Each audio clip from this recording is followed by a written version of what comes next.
in the room. Come on in the room. Bucks win it tonight. 122, 121, a thriller, if you will, over the Charlotte Hornets. Woo, man, Charlotte and Washington, tough teams to play for the Milwaukee Bucks this year. But they get the dub tonight, 122, 121. Come on in the room.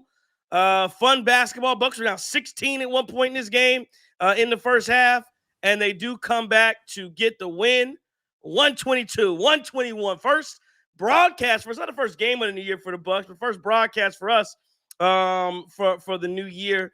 122, 121. Come on in the room. Doc is our doctor. How about Doc Rivers? How about Doc Rivers tonight? Coached his ass off is what Doc Rivers did. I give credit when it's due. I give credit when it's due. Doc is our doctor. He writes out all our scriptures. He gives us our medicine in our room. We are live. Christian Crossover Group Trailer. Chris King. Justin. Yeah. No JT tonight, but we are in the building. Get at us in the YouTube, in the chat on the tube. Get at us on the Twitter at allyourtsqs973. If you haven't been blocked, you can do it. You can get at us there.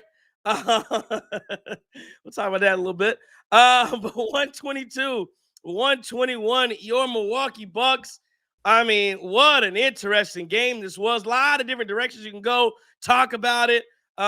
They win it on an end-of-game lob, an out-of-bounds, a slob play from Doc Rivers, drew it up in a timeout, about 10 seconds left.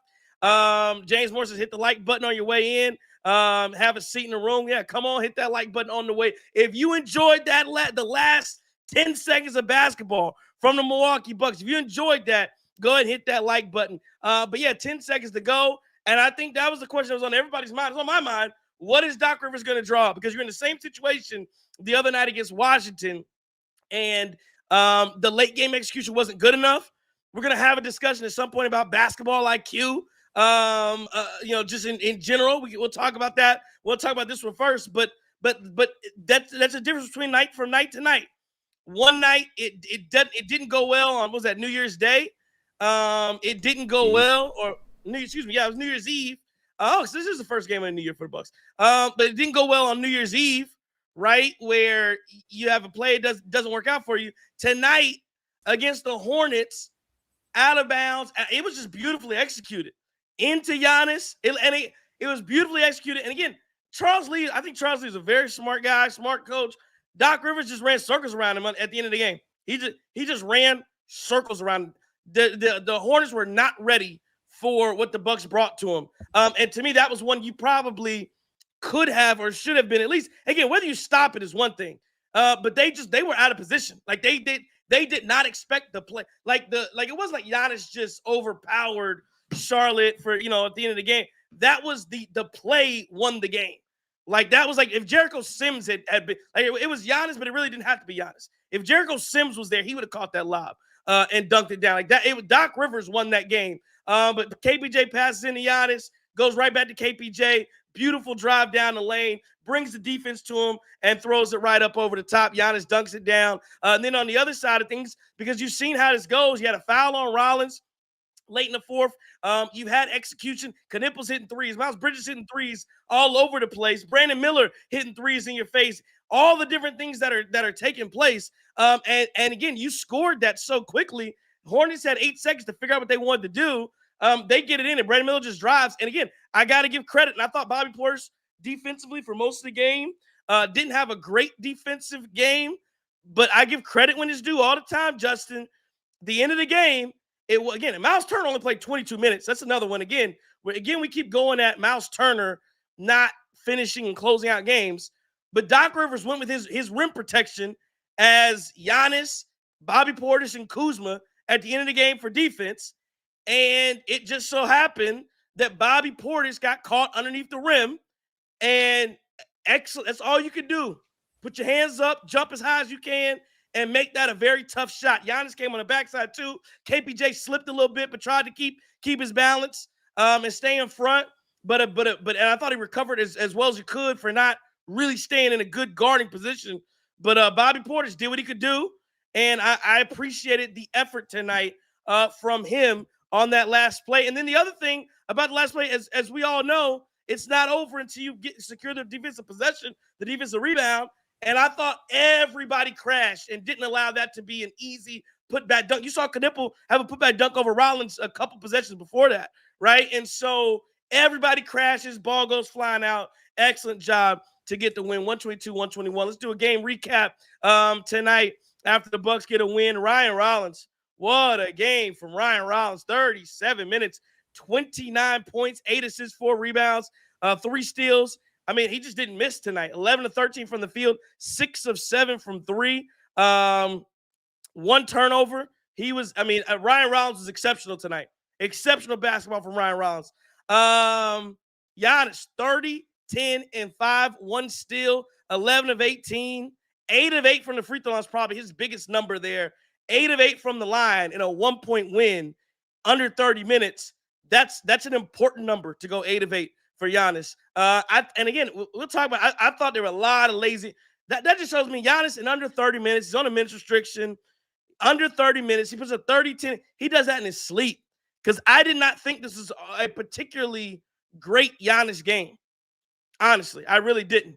And I mean, there were a lot of major mistakes that he made, and a couple turnovers he had, just careless with the basketball. But it just shows you how great he is. He can go 30, 10, and 5, and kind of that was ho-hum for him. But again, he made his free throws. Had some defensive lapses, but he made his free throws, and he did everything you want him to do offensively to secure a win. AJ Green, 12 points, 3 assists, 40 minutes, 4 of 13, 3 of 10 from 3. I thought he took a lot of shots tonight. I thought, I know. I was like, man, AJ Green had played the most minutes in the game tonight.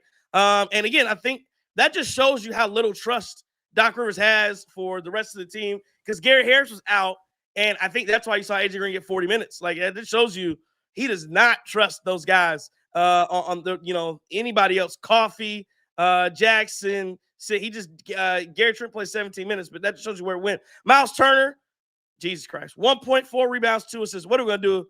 What are we gonna Jerry said, what are we gonna do about Miles Turner? 2 blocks, 0 of 4. He just running around out there at this point. And KPJ, and I won't go all this, but I thought KPJ had a rough game, and it really just a rough game shooting it. 10 points, 4 boards, 10 assists. Rough shooting night for Kevin Porter Jr. And I thought he was rough generally. Didn't realize he finishes with 10 assists. How many turnovers?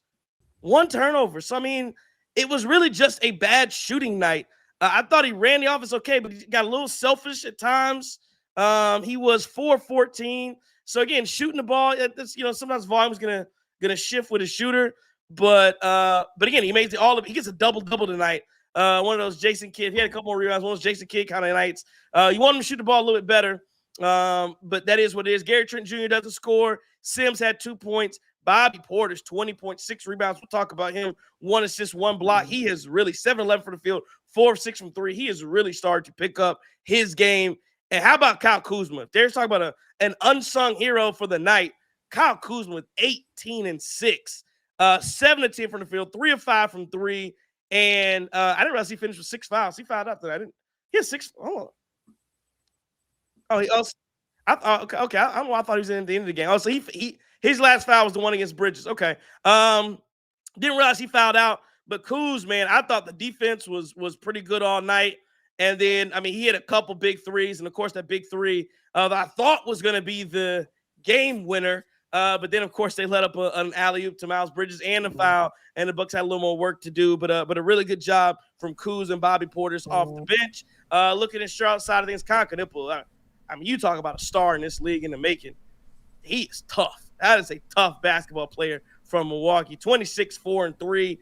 Every time you see him, I love watching his game.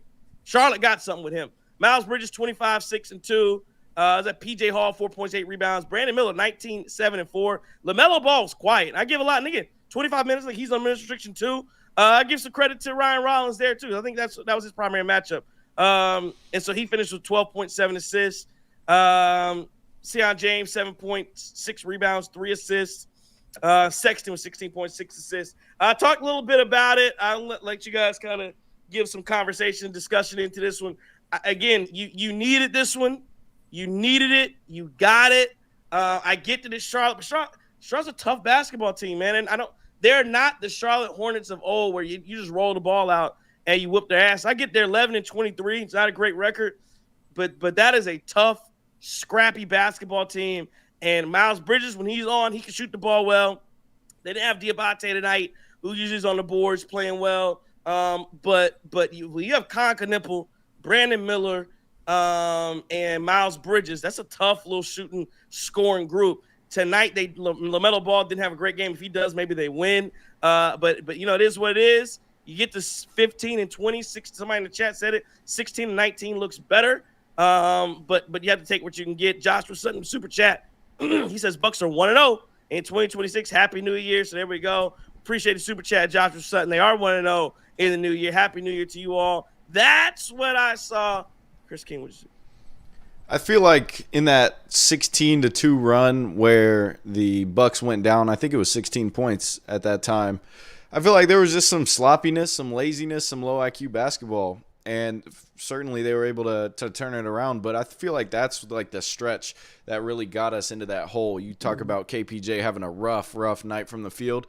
It seemed like that hero ball stuff again that so many people hate, and I can't blame them for it. Like, that does get annoying when you're running at the top of the offense, at the top of the key, and stepping in 1 foot and doing all this dribbling stuff when your shot's not falling, right? Like, get the easy buckets first, get other people involved, get your teammates involved, and then go from there, which I thought he did in the second half. I thought obviously, Trey, you said that, but I thought he did pick it up a little bit. AJ Green with his night, I'll just speak to that for a little bit. I felt like, everybody kind of overcompensated for everybody else that had a bad night. So you look at, AJ Green, I felt like when he would get open and we needed a big shot, he didn't make it. But Kuz was there to make those big shots down the stretch. Some lazy stuff. I remember that one specific possession where, again, it just goes back to this team needs to value possessions more, and it doesn't seem like they do that throughout the midst of the game until it's down to the nitty-gritty. Like AJ Green, I think he had a ball like batted away from him on the pass, and then he goes backcourt, gets it, 6 seconds left on the shot clock, and he's just kind of walking it up there and shoots a 40-footer, right? Like, that's the kind of stuff we don't need, because then it ends up being a fast break chance for the opposing team. But I'm not going to harp too much on him, because Gary Trent also didn't give you anything. He was 0 for 3. So just those two in general didn't really bring you much tonight. But again, everybody else overcompensated, right? Like, we talk about KPJ having a bad night. Well, Ryan Rollins is there for 29 and big-time shots from him down the stretch. So I really feel good about how this team was able to pick each other up. And then, the last couple possessions, I'll give credit to Doc, but I also give credit to Giannis making smart plays. He made that one I don't know if we mentioned it all the way, but KPJ is on the left wing.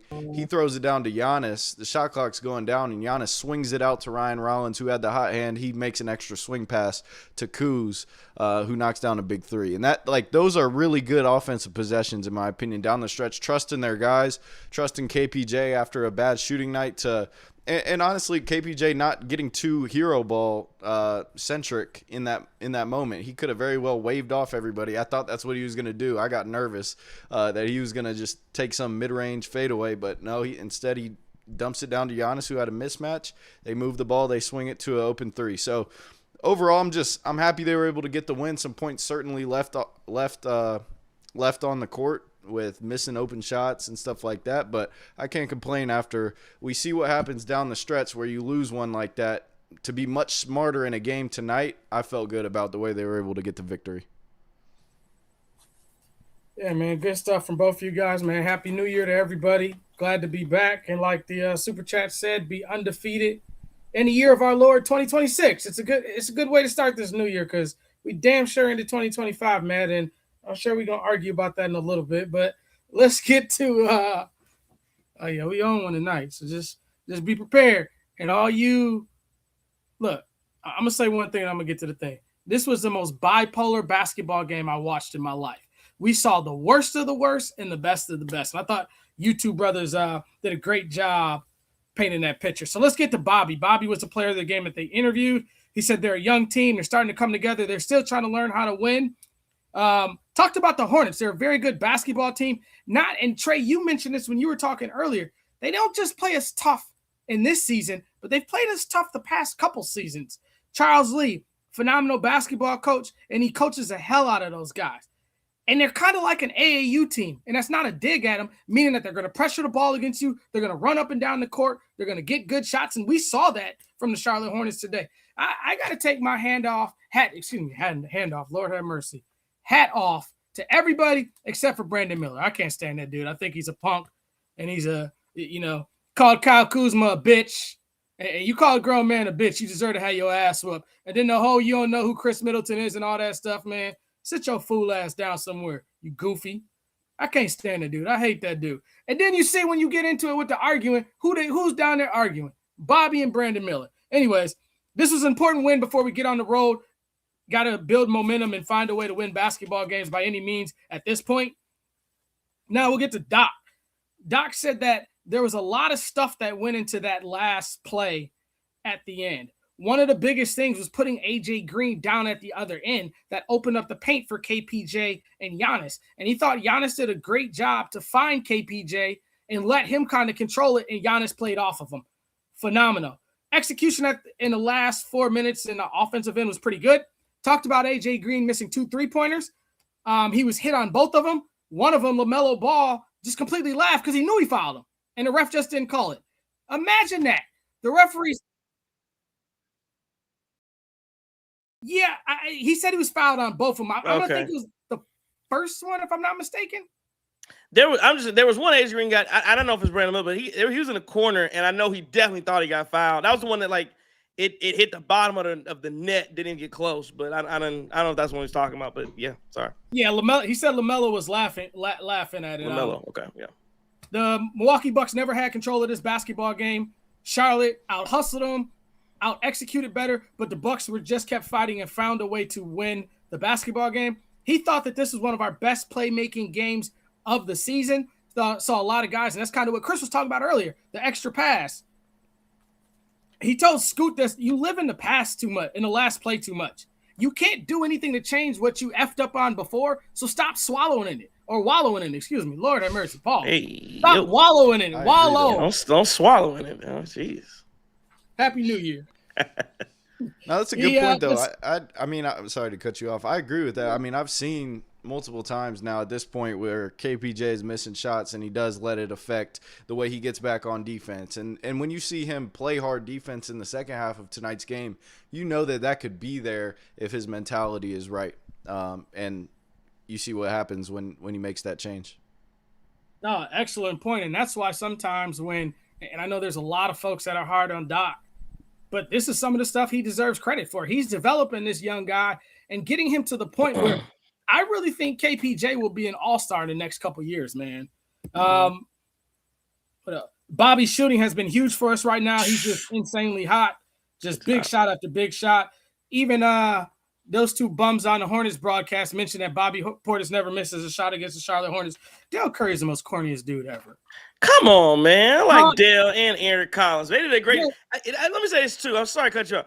Dale and Eric Collins are like two of the, to me, because there are a lot of like Homer broadcasters, and Eric Collins is a Homer for sure. But when you talk about a guy who gives credit to like the other two, he does it nonstop. And again, he talked at length about how Bobby Portis was a Hornets killer from the beginning of the game. But yeah, man, come on, man. I like Eric Collins and I guess Con Knipple had another conversation. But man, get that weak stuff out of here, cornball.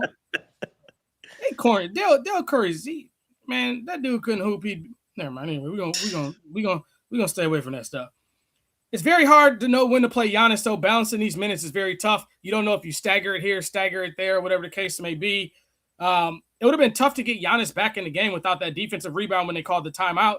Says that Ryan Rollins plays the best off of Giannis, and with KPJ on the floor, he does a good job of getting the ball out of Giannis's hands and being able to handle it and take pressure off of him.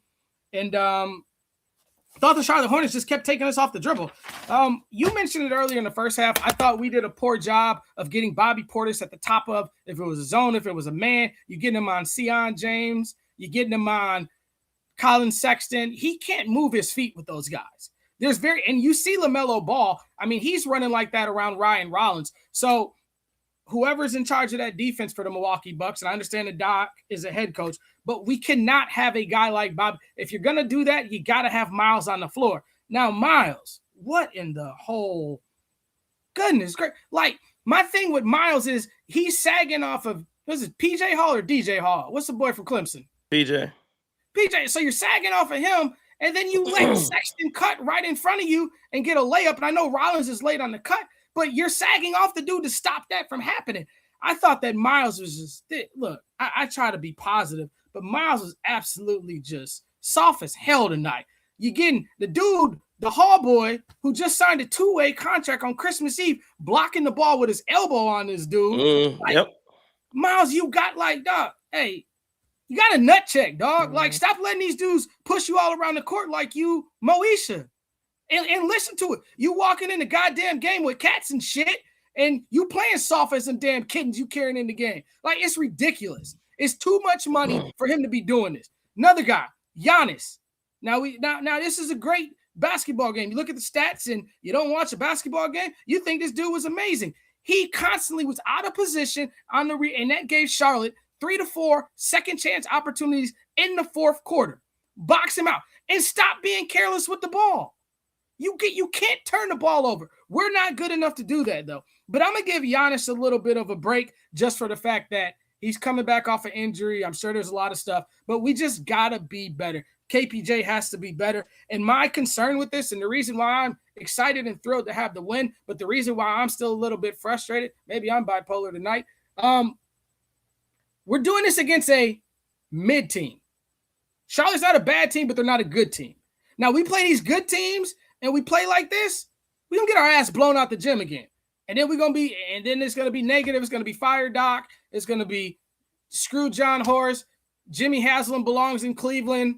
Ryan Rollins should go back to Target. KPJ was really guilty, and all the negative stuff you see on Twitter and stuff like that. So, but all in all, man, the most important thing is we found a way to execute and win the basketball game. Yeah, no, 100%. Found a way to win the game, and that's what this was about tonight, was winning the game. I don't care. Tonight was one of the ones. I didn't care if they won it 2-0. You got to find a way to win, and they did that 122, 121. I want to get to this interesting stuff from the chat tonight, but I did want for one second, I do want to talk like the Miles Turner thing. It is very interesting to try to figure out like what is actually going on. And to your point though, Justin, or at least to Big Bobby Portis, when we talk about Bobby all the time defensively, and what do we always say when we talk about Bobby Portis, right?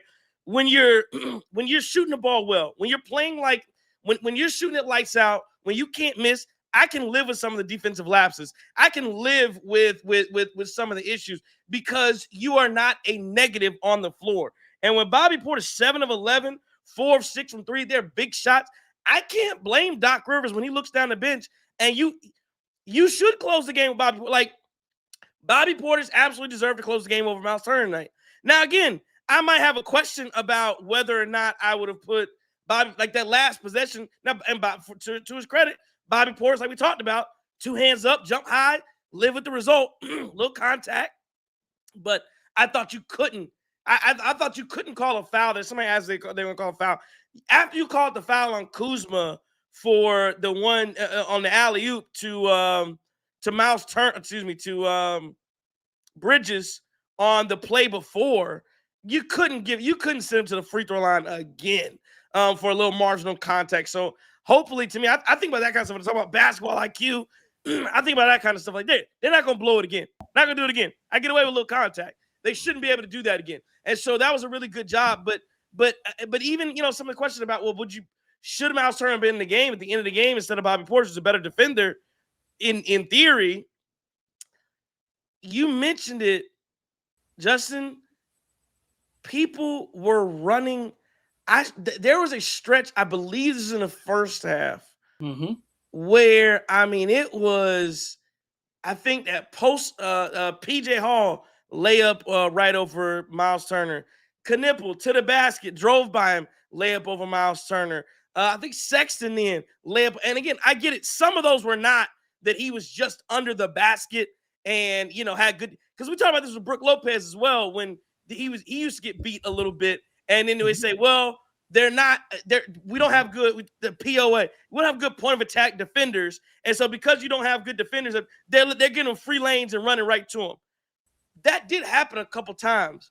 But man, I mean, when you're 7 feet tall, you got to protect the rim a little better than that. And again, for example, that's exactly what Brandon Miller did on the last play. He got by KPJ. Now, KPJ recovered the best he could, but KPJ slipped and he got by him. And Bobby Portis did what a big should do. I'm gonna make that a very tough shot, and he forced a miss. So, and far too often, Miles Turner, who is a clearly superior defensive player, does not force that miss, and that is a problem. And that is, and then he's not, and you only got 1 point on top of that. You gonna sit your ass down and you gonna open that book back up and you gonna read it today because you gonna sit down because you ain't gonna play. And I give Doc Rivers we talk a lot of trash about Doc Rivers. I give Doc Rivers a lot of credit for that kind of stuff. I don't care if you make $25 million. You gonna sit down. I'm gonna play the best guys I feel like are on the court.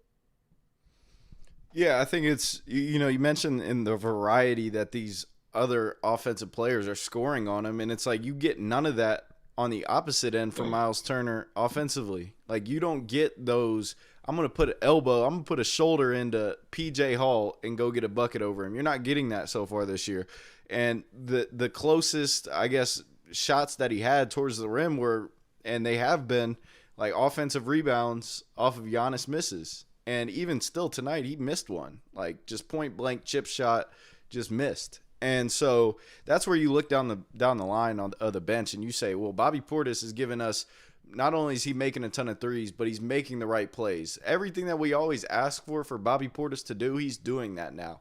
I saw one time where he finds Jericho Sims in the dunker spot off of a double team, or even, I don't even know how many guys collapsed, but it was a wide open dunk for Jericho Sims. And that's what you want, right? You want Bobby Portis making those decisions to where you're not taking a fadeaway shot right there. You're passing it to somebody who's going to get a high percentage look. And I'm not seeing that much from Miles Turner. The presence isn't there. Did Diabate play tonight? I don't think so, right? No, he was out. But imagine what that would have looked like. He might have had 0 rebounds. But no, I just think that it's just an unfortunate spot for the Bucks to be in because you're paying him so much money. Now, obviously, you said that doesn't matter to Doc, but the truth is, like, you look down the bench and you see Bobby Portis, and he's the next best guy, and he's really the only other guy to put in because Jericho Sims has his issues offensively with the illegal screens and even defensively closing out, landing on guys' feet or under guys' feet. And so I don't know if Jericho Sims is necessarily going to get a whole lot better, but he does certainly provide you some energy. So you're just in a tough spot where the depth is really thin if Miles Turner is going to consistently give you these poor performances. And I think the thing to remember is the reason why we're hard on whoever the player is because we care, and I think we know that they can play better. The reason why you gentlemen and Mark, Bobby has not been playing as well all year. He hasn't. There's been times I've came on the post game and I really wanted to defend him, but my hands are tied. Like, and Miles hasn't played this bad the whole year, and Miles is a much better basketball player than this.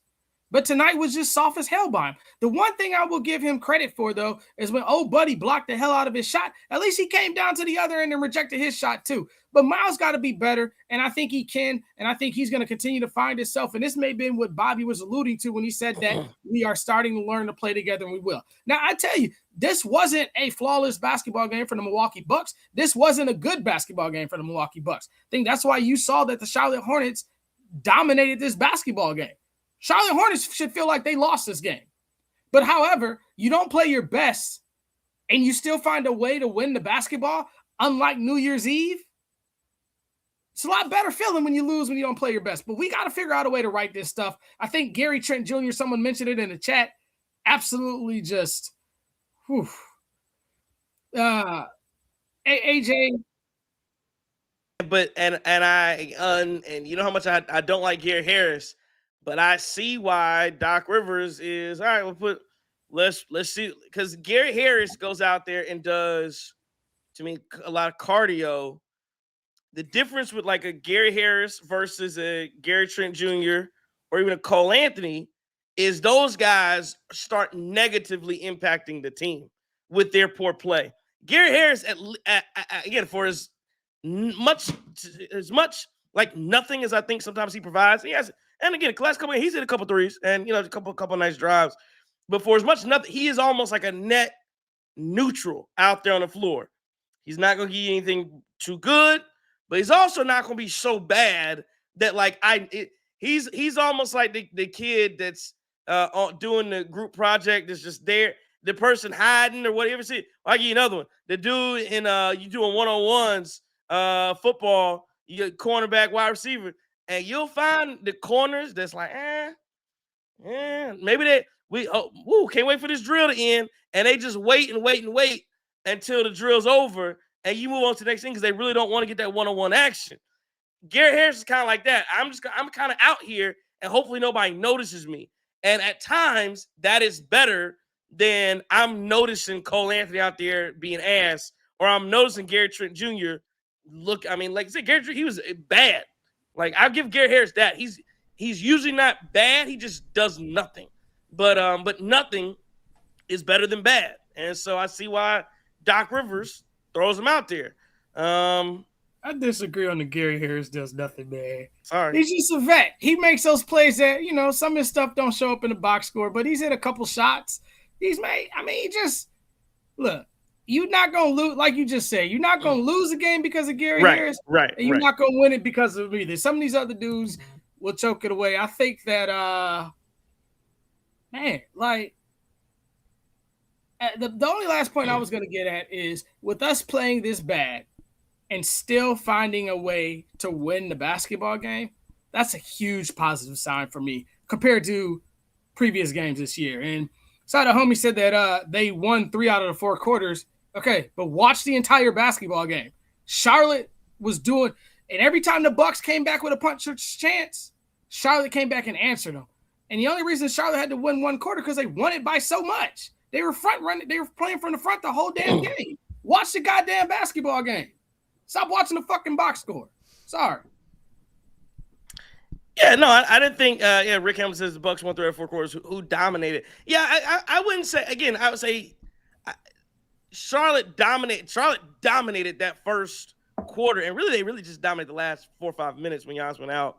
That's what they dominated. And then to your point, though, as the Bucks could try to get back in the game, and they did the Marcus Johnson chop wood, carry water. They were down 16 and worked their way back into it. But again, we have Giannis on the minutes restriction. That you're getting down to 7-8, and then boom, he has to come out, and Charlotte's able to, there's a Knuppel 3 or an easy basket or what have you, and then even there into the third, you're thinking, okay, momentum's going to carry you, and Brandon Miller 2 big time 3-point shots. Somebody else in the chat said that Bobby Portis hasn't had a bad game in about a month. I'd agree with that. I mean, he has been, and I know Jess will disagree, but that's what. Here's my only thing. And again, I hate to talk about it on a night like tonight and a month like Bobby Portis has had, because it's been really, really good. And if you were to trade him, you're trying to find where that production goes. This is when he's very playable. And if you told me that I'm going to get this Bobby Portis for the rest of the year, I would say, and through the playoffs, I say sign me up. Sign me up, and you'd have to wow me to get him off this team. I just have a feeling at some point, again, not that it has to come back crashing down to earth in the opposite direction, but if it's a little bit like again, Bobby Portis play, because I think it was Miles Bridges 3. The Hornets at one point in the fourth quarter had back-to-back threes. This is like in the middle of the fourth. And that's when I started going, oh, wow, the Bucks they're about to be in some trouble here. And immediately after that point, I think it was either a Bobby Portis 3 and then a Giannis layup that we laid it up behind his head, and there was another Bobby Portis 3. And that really puts you right back into it. Because we had 3 consecutive stops on those possessions too against the Hornets. And so, yeah, I mean, if you can tell me that's gonna happen all season, I'm with it. I just go off history where I don't think it's gonna go like that. And I think we go back into, because I mean, when's the last time you heard me talk about Black Hole Bobby or this I want him to get more when you hitting him, taking as many shots you want. But yeah, I just fear that at some point past February 5th, it gets back to the other side of things, or at least a little bit back more like normal. And that's where I kind of have a fear about it. But again, right now, this last month or month and a half, whatever it's been, Bobby Portis has been on fire, and you can't say anything bad about him. I want to get into, not to get into a debate, but somebody asked about, and I can't find it in the chat, but I was thinking about it. Somebody asked about like the persistence on KPJ. And then I want to parlay that into also discussion about Ryan Rollins too. Rollins, he shot the hell out of the ball tonight. He was a big factor. So why the Bucks won this basketball game. What are you seeing from him? But then too, like, it was funny, and maybe I alluded to a little bit, but I didn't think, and James Moore, I disagree, since Miles was brought in and paid handsomely to do what he's not doing. Okay, yes. All right. Yes. Okay, James Moore, I agree with that. My bad. I read it wrong. But as I thought about the game from KPJ, I really didn't think it was that bad outside of bad shooting. It really, like, that first half, and again, I think he pressed a little bit. And who was it? Justin, a great point about KPJ and relishing in the past about turnover or a bad shot or what have you. But I really thought that was just it. And I think in the second half, the difference, especially in the fourth quarter, what he corrected was, I can facilitate. I don't have to look for my own shot or anything like that. And I think he got a bucket off a foul. He got a bucket off a rebound and a dunk. And he just focused more on that. When the shot's not there, and that's what we talk about all the time, if your shot's not there, are you finding other ways to impact the game? Because if you're not, you got to sit down. And I thought he found ways to impact the game tonight, even though the shot was not falling. Justin, he went away from me. Did he go away from you? I think so. No, he just turned off his cam. He'll be back. Oh, he just turned his camera. Okay, go ahead. Like a Zoom. No, to me, I think you're right, Trey. I think it's a situation where, look, I feel like the looks outside of, doing too much dribbling and stepping back and shooting contested mid-range jumpers, I do think when he gets to the basket, I feel like those looks are high percentage looks. Now, some of them, there may be a extra defender coming in and helping, and then he kind of gets himself caught up in no man's land, and it makes it a lower percentage shot. But I do think him getting to the rim as much as he is and getting on at least to his offhand as well to the right side, I feel like those will start to fall at a more consistent clip for him.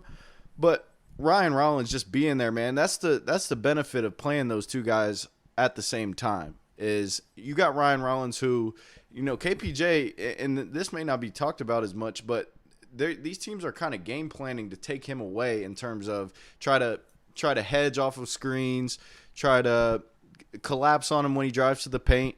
So that leaves Ryan Rollins open for a lot of catch and shoot. And I've never had a problem with what Ryan Rollins is doing from beyond three-point land. I felt like, and I've believed in it for a long time, that he's been a really reliable shooter. And he's also finding some things off of the dribble. So I just love that these two are finding ways to overcompensate. Again, I bring it back to when the other's having a bad night, but I mean, relatively for KPJ, he had some nice plays offensively and got 10 assists, which is great. But when one of them is not, when their shot isn't falling, we may need 30 from you, Ryan Rollins. And that's why I thought it was a mistake to get 22 minutes to Ryan Rollins at certain points in these past couple of weeks, 25 minutes, 22 minutes. I know he had foul trouble in one of those games, but yeah, I think it just boils down to that. They got to pick each other up. They've done that so far. Hasn't been always pretty because we hadn't had Giannis, but now Giannis also adds something to that fold. So I'm really liking it. I like this backcourt. I think it's a tremendous bright future if you're able to keep them together. I do have to add one thing that I'm looking at and seeing on Twitter where we might have gave too much credit to Doc Rivers. There's a clip out there where they're in the timeout. Again, I'd love to hear the mic'd up version, but it looked like Giannis is drawing up this damn play right here.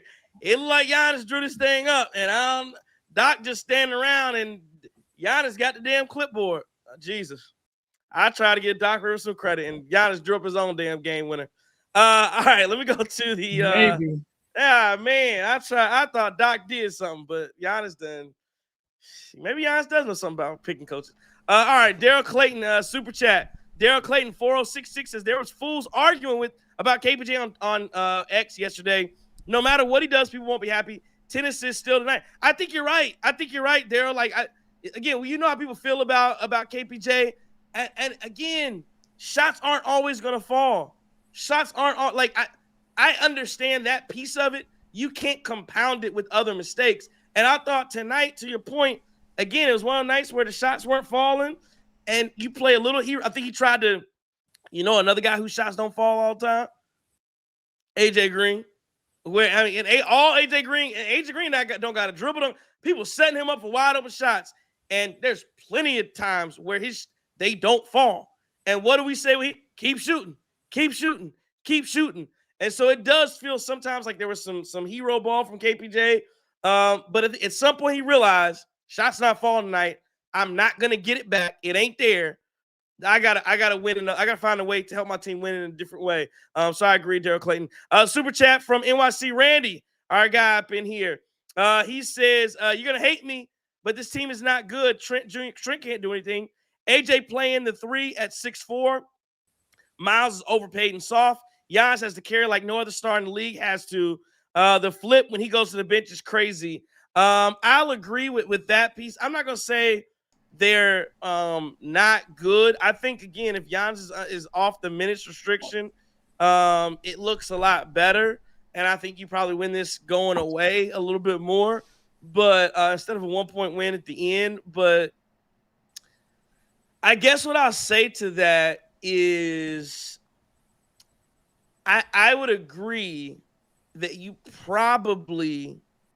I think AJ Green is probably best. Now, again, this depends on how you want to do it, because Chris, you just talked about playing KPJ and Rollins together.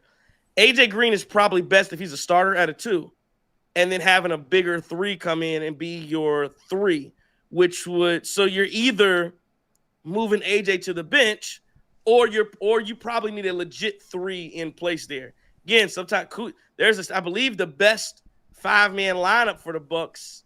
Don't quote me on. I believe it's like Rollins. I don't know if KPJ's in it. I know Kuzma's in it. And I think Miles Turner and Jan. I think that's the group. But as far as plus minus, that's the best group that we have. You look at the net ratings. But yeah, I think I would agree. You need a legit 3 that can defend that position. And again, I think the question is, are you going to get that guy in a trade somewhere? And then who are you moving? Are you moving one of KPJ or Rollins to the bench, or are you moving AJ Green to the bench? And two, and I remember there was a point we talked about, and Justin, you talked about one of those post games Doc Rivers was doing, and he said he didn't like KPJ and he didn't like KPJ and Rollins playing together, but they do play together. But I think that was when Giannis was out. Them playing together with Giannis in the lineup, definitely it's a different look, and they do look a lot better. Yeah, and I think he alluded to that in his press conference today when he talked about Rollins playing well off of Giannis, and then KPJ being able to take the ball out of Giannis's hands to help create for him and make his job a little bit easier. Because you know who else misses shots? Giannis with those one-leg jumpers tonight. And they seem to be at bad advised times too. But, we're going to look at the plus-minus and say Giannis was plus 22, so he's absolutely perfect tonight. I don't give a damn about your plus-minus. You can take all them numbers and to all the other smart guys that study statistics and stuff like that. I don't feel like this is one of Giannis's best games, and that's because he set the bar so high. It's like when Tiger Woods would go out there and win a golf tournament, and a normal golfer winning a golf tournament is an amazing thing, but he's Tiger. He's the best. I think Giannis is one of the best top 3 in the world still, and that's why I don't feel like what he did tonight was his best effort. And I'm not talking about him getting to the basket and stuff like that. I'm more so talking about the one-legged jump shots, the lack of getting your weak side guy on the offensive rebound, not getting rebounds. I mean, we talked about Bobby fake rebounds last year. Giannis had a bunch of them joints tonight. And also just the carelessness with the basketball. How many turnovers Giannis had tonight? Let me see. And he had, the two were really bad. He had 3 turnovers, Two of them were in the fourth, really bad. Sleepwalking. Just got the ball, walking around with. I mean, again, boom, somebody comes from behind you, takes it. One, they throw it to you, and you just hold. I mean, you holding it out on the platter as if nobody's around you, and you get the ball taken from you. There were a number of times defensive lapses. Now again, but I have a hard time. He did hit the game winner. Give you 30 points. Like, yeah. I mean, it's still a really good game. I think just coming away with the result, the win, and being able to do that on a minutes restriction. So I don't have too much flack, but I did see some of that stuff pop up. It is, but it's the habits. And yes, you can be in a game with Washington with those habits, and you can find a way to beat the Hornets with those habits. But it's those habits that build up over time against better teams that can come back to bite you. And again, I just see it over and over again. And I have a hard time even when you're on a minutes restriction, because it's one thing when you're doing all the offense and you got to do all the defense. That's why Luka don't play no defense, and he gets a ton of flack for it. Joker with his defense, people talk about it. And those what does it mean to be a two-way star in the NBA? And Giannis is probably the best two-way star, but he has done some slacking defensively, especially off ball. And I guess that's my thing is on a minutes restriction. It's one thing if you're doing it playing 40 minutes a night. I get it. You might take a couple possessions off here and there. But you can't do that. I mean, when you're playing under 30 minutes, you got to be flying around a little bit out there. And I thought there were too many possessions where, it's just lazy ball watching, not going out and closing out effectively. Yes. And there were just a few. It does get noticeable. And my only other point is, it is noticeable when you are, again, when you're a top 5 seed. I can say, yeah, it's cool. You're just doing the playoffs. I can live with a few. But when you're fighting and you're 15 and 20, 16 and 15 and 19, whatever we are, and you're the one who post game is talking about, I dunked, I had to windmill because I had to fire everybody up, and half the team ain't gonna be here. You can't say stuff like that and then not give the effort. That's my only thing. When you're winning, it's cool. But if you're gonna talk like that, people gonna get traded. We can't be losing. If you're gonna do that talk post game, you gotta show up. You gotta show up during the little things. And you want me to tell you a guy to me tonight who did a lot of the little things for this team? It was Kyle Kuzma. Yeah, thanks. Kuzma did so many of the little things. One thing before you get to the super chat, and I mean, like, this is the crazy thing about like Mark Gomes and these other Giannis dudes, man. Listen, you can't give them all the credit when we look like the most unbeatable team on the earth, and then when he has things that are lacking, I don't care if you're hurt, I don't care what. Like, dog, we just pointed out things with our eyes see that are lacking. There's a time he closed out on Bridges wide open. What Mark Jackson say? Man, hand down, man down. Dog, he's a leader of this team, so he deserves to be criticized more. If you look at it in football terms, he's a quarterback. So he's gonna get the glory when we win, and when we don't, he's gonna get it too. Well, and then Rick Hammer says when ball picked the ball is delivered to Giannis in a bad location. I think you're talking about the one where he stole it from him when he was holding it out. That's the only location. Giannis was holding off somebody with his off arm. And so when I think Kuz threw it, he threw it to the only place you could get it. What Giannis needed to do was swipe down and then get back into a what's good to give you a good A. You turn triple threat. Should have got into a triple threat at that point. But he just kept holding on to it. So he did have it in a bad spot. It was the only spot he could get it in. And then I see some people saying, we won. I'm telling y'all, let me tell y'all something. They talk in film too. Win, lose, whatever, they go watch film. And again, if you've been a part of any high school organizations, you go watch film. You don't just watch the good plays, games you won, and you just watch even in the games you won, you watching the bad stuff too. And you talking about we've talked about Miles Turner. Miles Turner got to get talked about. When the things that don't go well, you talk about those as well, because again, it's not about. I know Doc Rivers talked about it, but it's not about the result. Like that doesn't. It's the process. It's funny you saying talking about why are we talking about this after a win? Dog, they fired Adrian Griffin. He was 31-13, so we know that it ain't just about winning. It's the process to get to winning. And 31-13 is a lot better than a 122-121 win over And again, to go back to it, you talk about it's the little things. Why am I nitpicking? Because we just lost to the damn Wizards off little shit like that. That's why I'm talking about this in a win. Because it doesn't mean anything if you come back. Who they got next? Who's next? Kings. Got the Kings next. It don't mean anything if you come back to the Kings and you do make those same mistakes in bad moments of the game. It don't mean that's why I'm talking about it. But again, we just came up talking about damn. I just gave Giannis credit for drawing up his own damn play to win the game. I'm gonna. The He thing ain't is, really do that, but I hear you. well, I'm just saying. Well, the video looked like it, but I'm just saying, you can. I know we all love Giannis. We can criticize him too. That's all I'm saying. Just like we criticize Bobby, just like we criticize Miles, just like we criticize Kuzma, just like they criticize Gary Trent. We talk about all these brothers, and that's where, like, especially now, again, we're not coaches, but I'm just saying.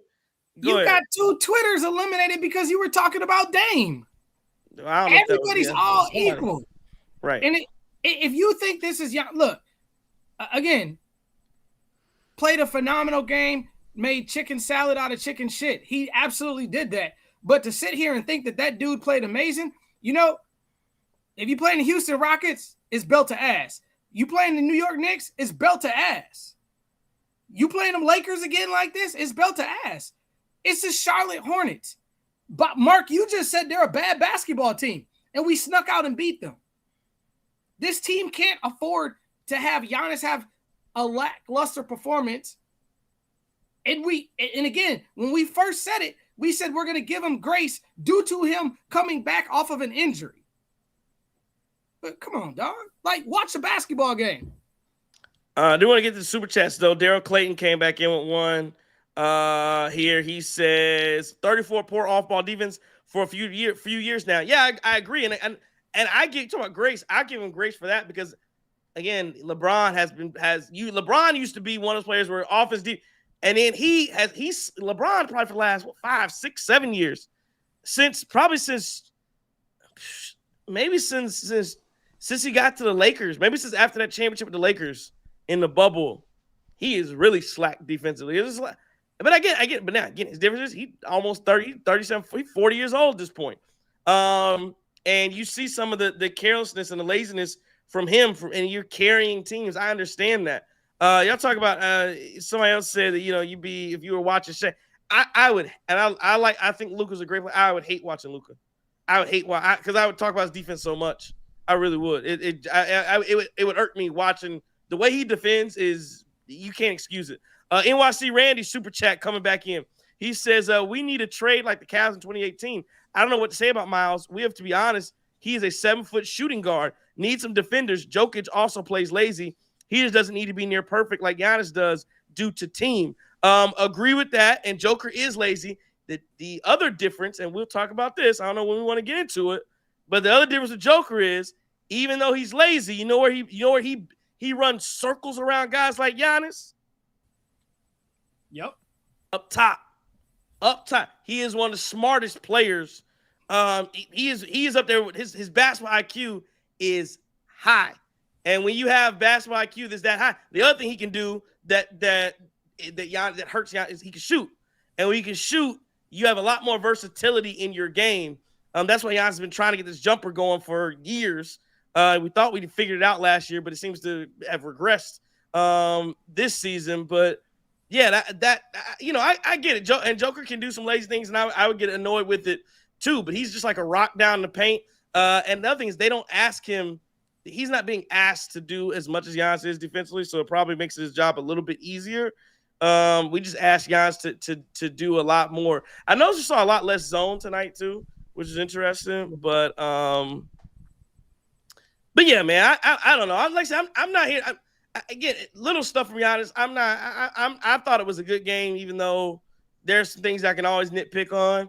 But I thought overall it was good. He hit me 30, 10, and 5. Like, I'm not about to sit here and cry about it. But again, it's when you notice it when his on-off numbers, because when it's almost like I said, this is probably why I'm thinking about like this too. The less he has to play due to his minutes restrictions, it's almost like you have to maximize the minutes that you got, because I can't even give. Like, yes, if he's playing 35 minutes, those 5 extra minutes of him playing at 90%, with a 90% of his levels is better than 99% of the league. But now I got 5%.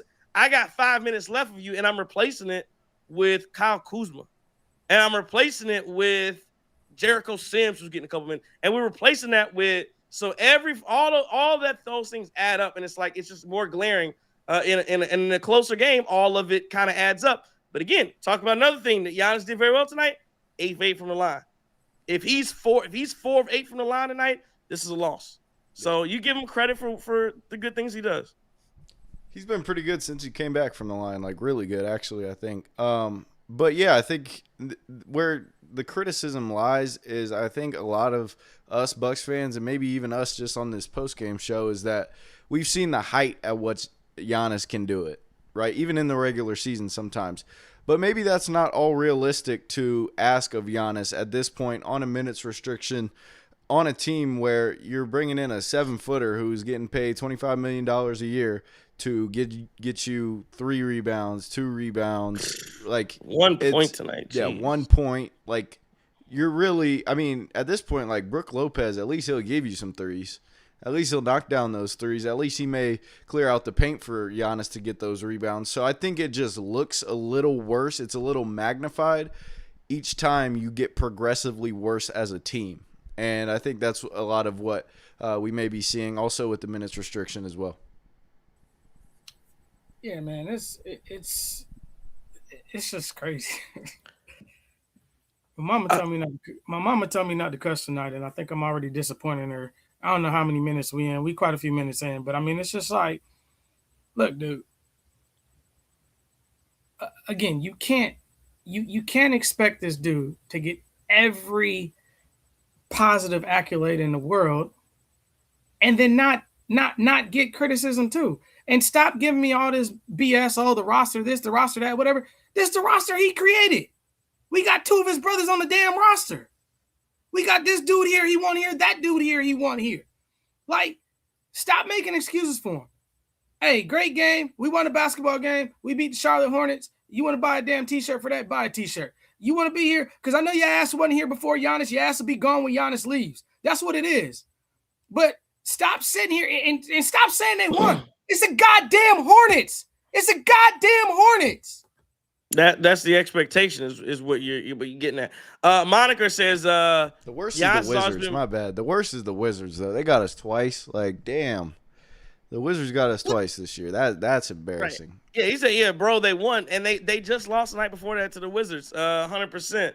Monica says Giannis has been better at 28-30. Nah, I just talking about that's what Bud had right. Again, the reason Giannis could play 28-32 minutes is because they were up. They were beating everybody's ass during those times. I don't think that's like Bud got that right. No, the team was just much better and didn't need him to play 35 minutes. Talk about the Wizards. Let's have man. I know so now I know we're gonna piss people off because now we just talked about Giannis tonight, and then we're about to talk about I guess this is time to talk about this basketball IQ thing with the Wizards the other night. Because we weren't on, so we had to talk about that loss too, where the Bucks, I'm trying to remember it now fully, but I almost had to reset the scene in my mind with what happened with the Wizards. But that was just, it was a pathetic loss that you thought the Bucks, I thought the Bucks were just, you had to think they were going to finish that one off to get the win. And in reality, the big play or big sequence was they were up. What were they up? They were up 1 with, I think about to say it's about, like I said, 10 seconds left, something like that. They were up 1. Shot clock is winding down, and KPJ drives to the hoop. And again, I watched this play 1,000 times, and I thought it was I honestly thought it was a really well-designed play. Now, again, you have people who are crying about it because KPJ had the ball. You saw KPJ had the ball tonight and made the great play, the alley-oop to Giannis. But KPJ has it. It's a tough shot because it's a reverse layup. But And James versus James Christian Middleton. When Middleton ain't do nothing. Middleton was on Gary Harris time the other night. Right. But KPJ drives to the basket and is a tough layup, reverse layup, but he misses it. He had Giannis cutting. I think the right play would have been to hit Giannis on the cut because I think Giannis is dunking it. I think it was the right play, but I didn't mind the shot because Giannis was crashing so hard that he goes right. He easily gets the rebound, and that lets me know that if he passed it to Giannis, Giannis would have dunked over everybody's head because he easily he was right there at the rim, goes and grabs it. The issue, though, and this is where we can get into the people that had this debate. I ended up blocking some people on Twitter, people that are upset. I looked through your boy, what's the Giannis _league, whatever. I just checked his Twitter. Like I didn't realize. So he tweets me a lot. Like he does a lot of. I didn't realize it was him who talks a lot after games. Who like when we do the give me your thoughts, and he's always right. So I guess I think that's what I think he's a little upset that he's no longer going to be able to do that. Crazy thing is if he just asked nicely, I probably let his ass back in. I probably would have unblocked him, but now you talking crazy. Oh, now it'd be a cold day in hell for your ass ever get to talk to me again. So you still on the side with that, huh? Petty 12. Oh yeah, man. As my mom would say, when I ain't want what she had to eat, she said you can either eat it, you stick a stick up beside it. So you don't want to stick a stick up. You gone, buddy. Give you Michelle Obama quote. You know that when they go low, what it say?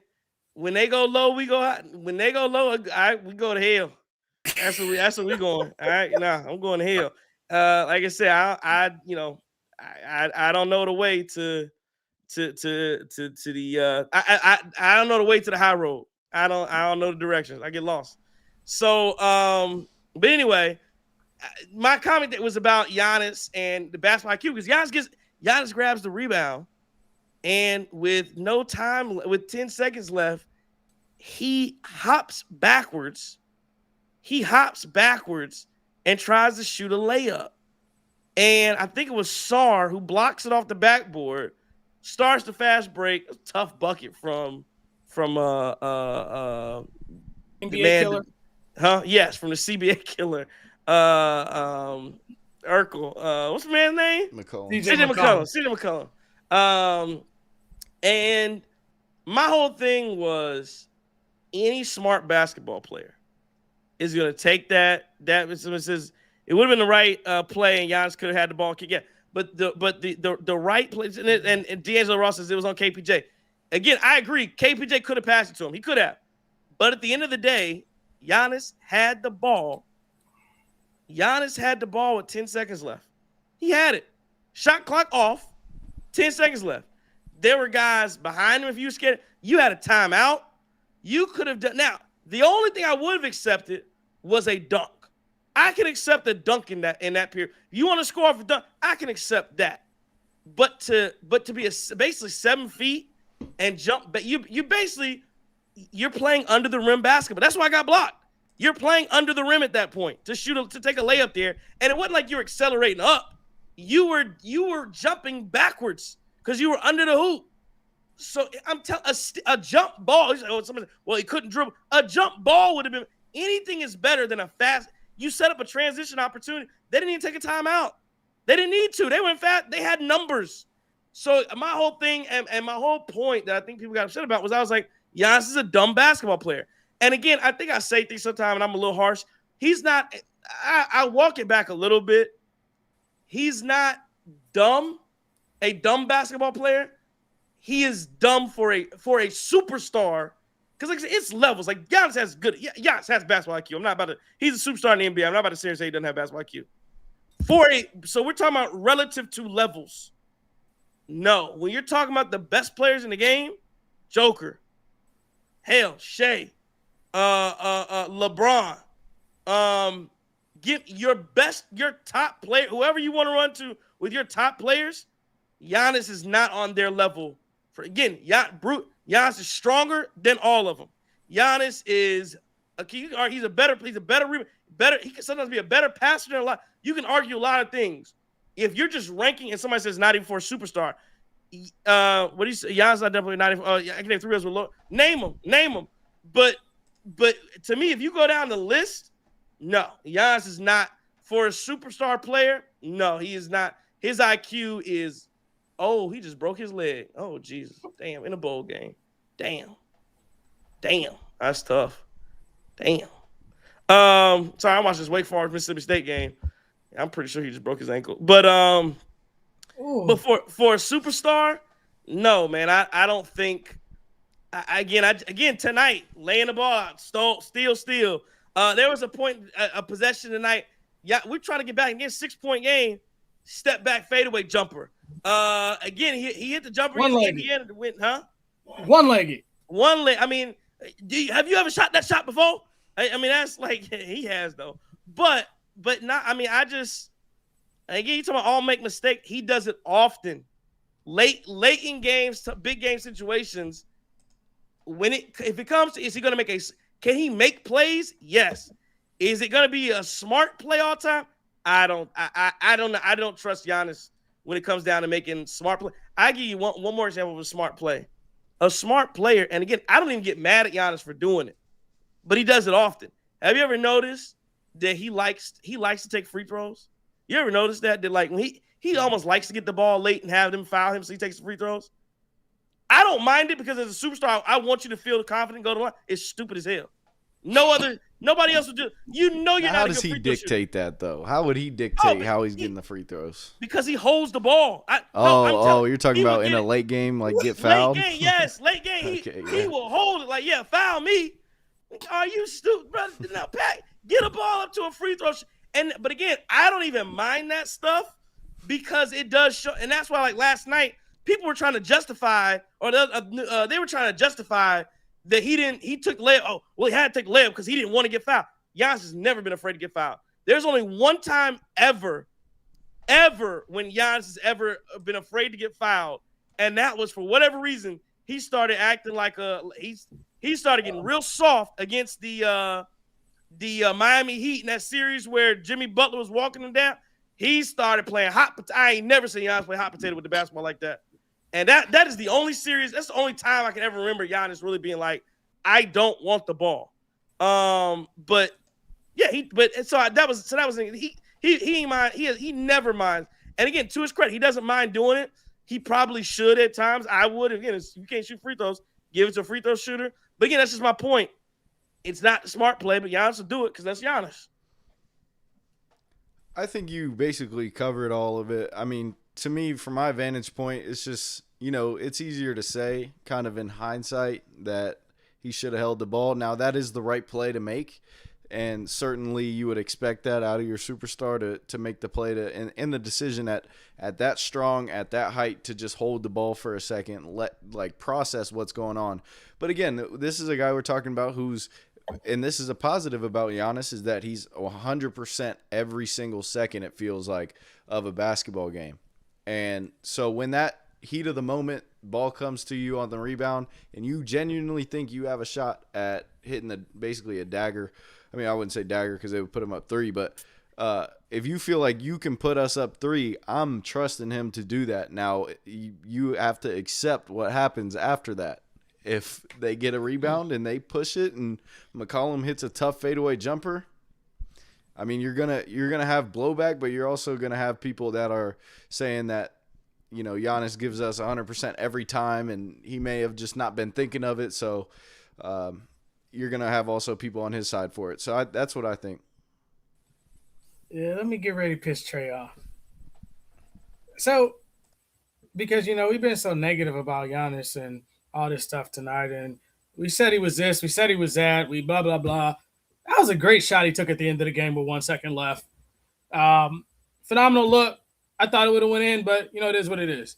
That one I didn't mind. I mean, the games. I mean, that one I don't mind. That one I didn't mind as much because I don't mind that. It's in the game. Superstar wants to. Yeah, it's tough sledding. If superstar, I'm gonna live with the superstar taking the shot. I'm fine with that. Again, would I probably rather him going to the basket? But there's 1 second left. I'm gonna live with GA taking that. So you said KPJ drove to the hole. He was fouled. Giannis on the Puka. Sarge didn't block that shot. He fouled the hell out of him. Come He didn't call on, it. Justin. He didn't foul him. No, he fouled. He fouled him. He definitely did. I mean, you look at the way that Sarge's whistle was that night. You look at the way that McCollum's whistle was. You look at the way, I mean, any mighty mo pick a bum and they had a better whistle than Giannis that night. I remember a couple plays before that where Giannis was down, cut out, going to the lane, falls on the ground, lands, and they call out of bounds Bucks ball. And Marcus Johnson on the broadcast talking about it was a flagrant foul on the Wizards. Am I mad at the shot? Hey man, this is honest truth. I'm not. Here's why I'm not. We know this dude shoots 64% from the free throw line. I don't care if he made 8 in a row tonight. I don't care if he made eight in a row that night. It's always a possibility with him. This ain't Steph Curry at the line. So he was like, I'm going to end the game. I agree with you, though. If you're going to do that, drop step and dunk on him. But I think is it the right basketball play from a sense of when you're looking at the game of basketball? Absolutely not. When you're looking at Giannis's overall basketball game and what he does from the free throw line and when he goes in those slumps, it's the right play. You just got to make the shot. But, hey, I'm sorry, man. But here's my thing, and I understand that. My thing is like the only thing you can't do is start a fast break. So, because that's the thing, you talk about, well, you missed the shot. Well, if there's an opportunity, you miss the shot, you can miss a shot from the free throw line. And if you miss it from the free throw line, you shouldn't be giving up a fat. And that's why, because a lot of people said, oh, well, KPJ could have passed it out because they had a set for AJ Green, who was deep from three. And he would have been wide open to take the three as well. I really didn't want that because of the opportunity for a long, if you miss back iron, that's a long rebound we going the other way. So I was okay. That's why I liked it going to the basket. But I mean, again, if you even Justin, even if you miss the front end and hit the back end, hit the second one, now they're taking the ball out of bounds. He's not a zero, but Giannis usually gonna hit at least one. He usually, and again, I'm not saying he usually will hit at least one from the line. So if you hit the second one, boom, now it's a set play for, and again, they call a timeout. Maybe they advance the ball, but now you're working from a set location instead of a transition bucket. It was just a bad play, man. It was bad. Yeah, it's funny how the dudes say I'm delusional because I say that Giannis don't do this and right, but he don't want to hear no faults about Giannis, no slander from Giannis this year, man. Yo, man. Hey, look. Giannis, you just gotta make the shot, man. And like the whole 8-on-5 thing, I really think the refs took that game from us against the Washington Wizards, man. I tweeted it to you. I thought the Bobby Portis technical was absolutely bogus. Whoever the stupid dude is that fell on the ground when Bobby walked by him and he falls, and they call a tech on Bobby for that. Like, it's just bogus. It's so much bogus stuff that happened in that ball game. But at the end of the day, Giannis top 3 in the world. He should have put that game away. Point blank. Period. Mark, like sometimes you say shit and you just a straight out idiot. I just got to tell you that. No, you just straight out idiot. Mark don't want nobody talking. You can't talk about Miles Turner. You can't talk. Who can you talk about? Maybe it's just like the extreme kind of. He don't want you to talk about nobody. You can't talk about nobody. Everybody's great, best player in the world. Everybody's great.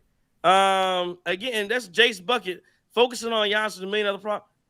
Here's how this. Okay, y'all about to piss me off. I got you. No, I got you. Hold on, just say we talk about all these other motherfuckers every single show. All we do is talk about everybody else. And the one night we sit here talking about Giannis, he focus on Giannis. We have a minute. We do this. Are you here every other? Jace Buck, I've seen. We here every night talking about 99 million problems about this team.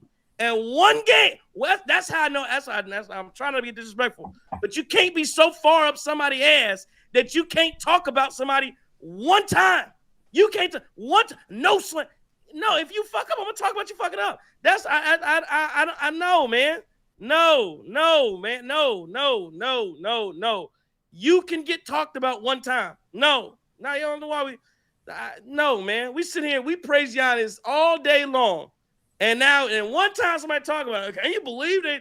Yeah, man. Somebody talk about it. Man, get mad because somebody can't like he's untouchable. Can't nobody talk about this nigga ever. Come on, man. Hey, come on, man.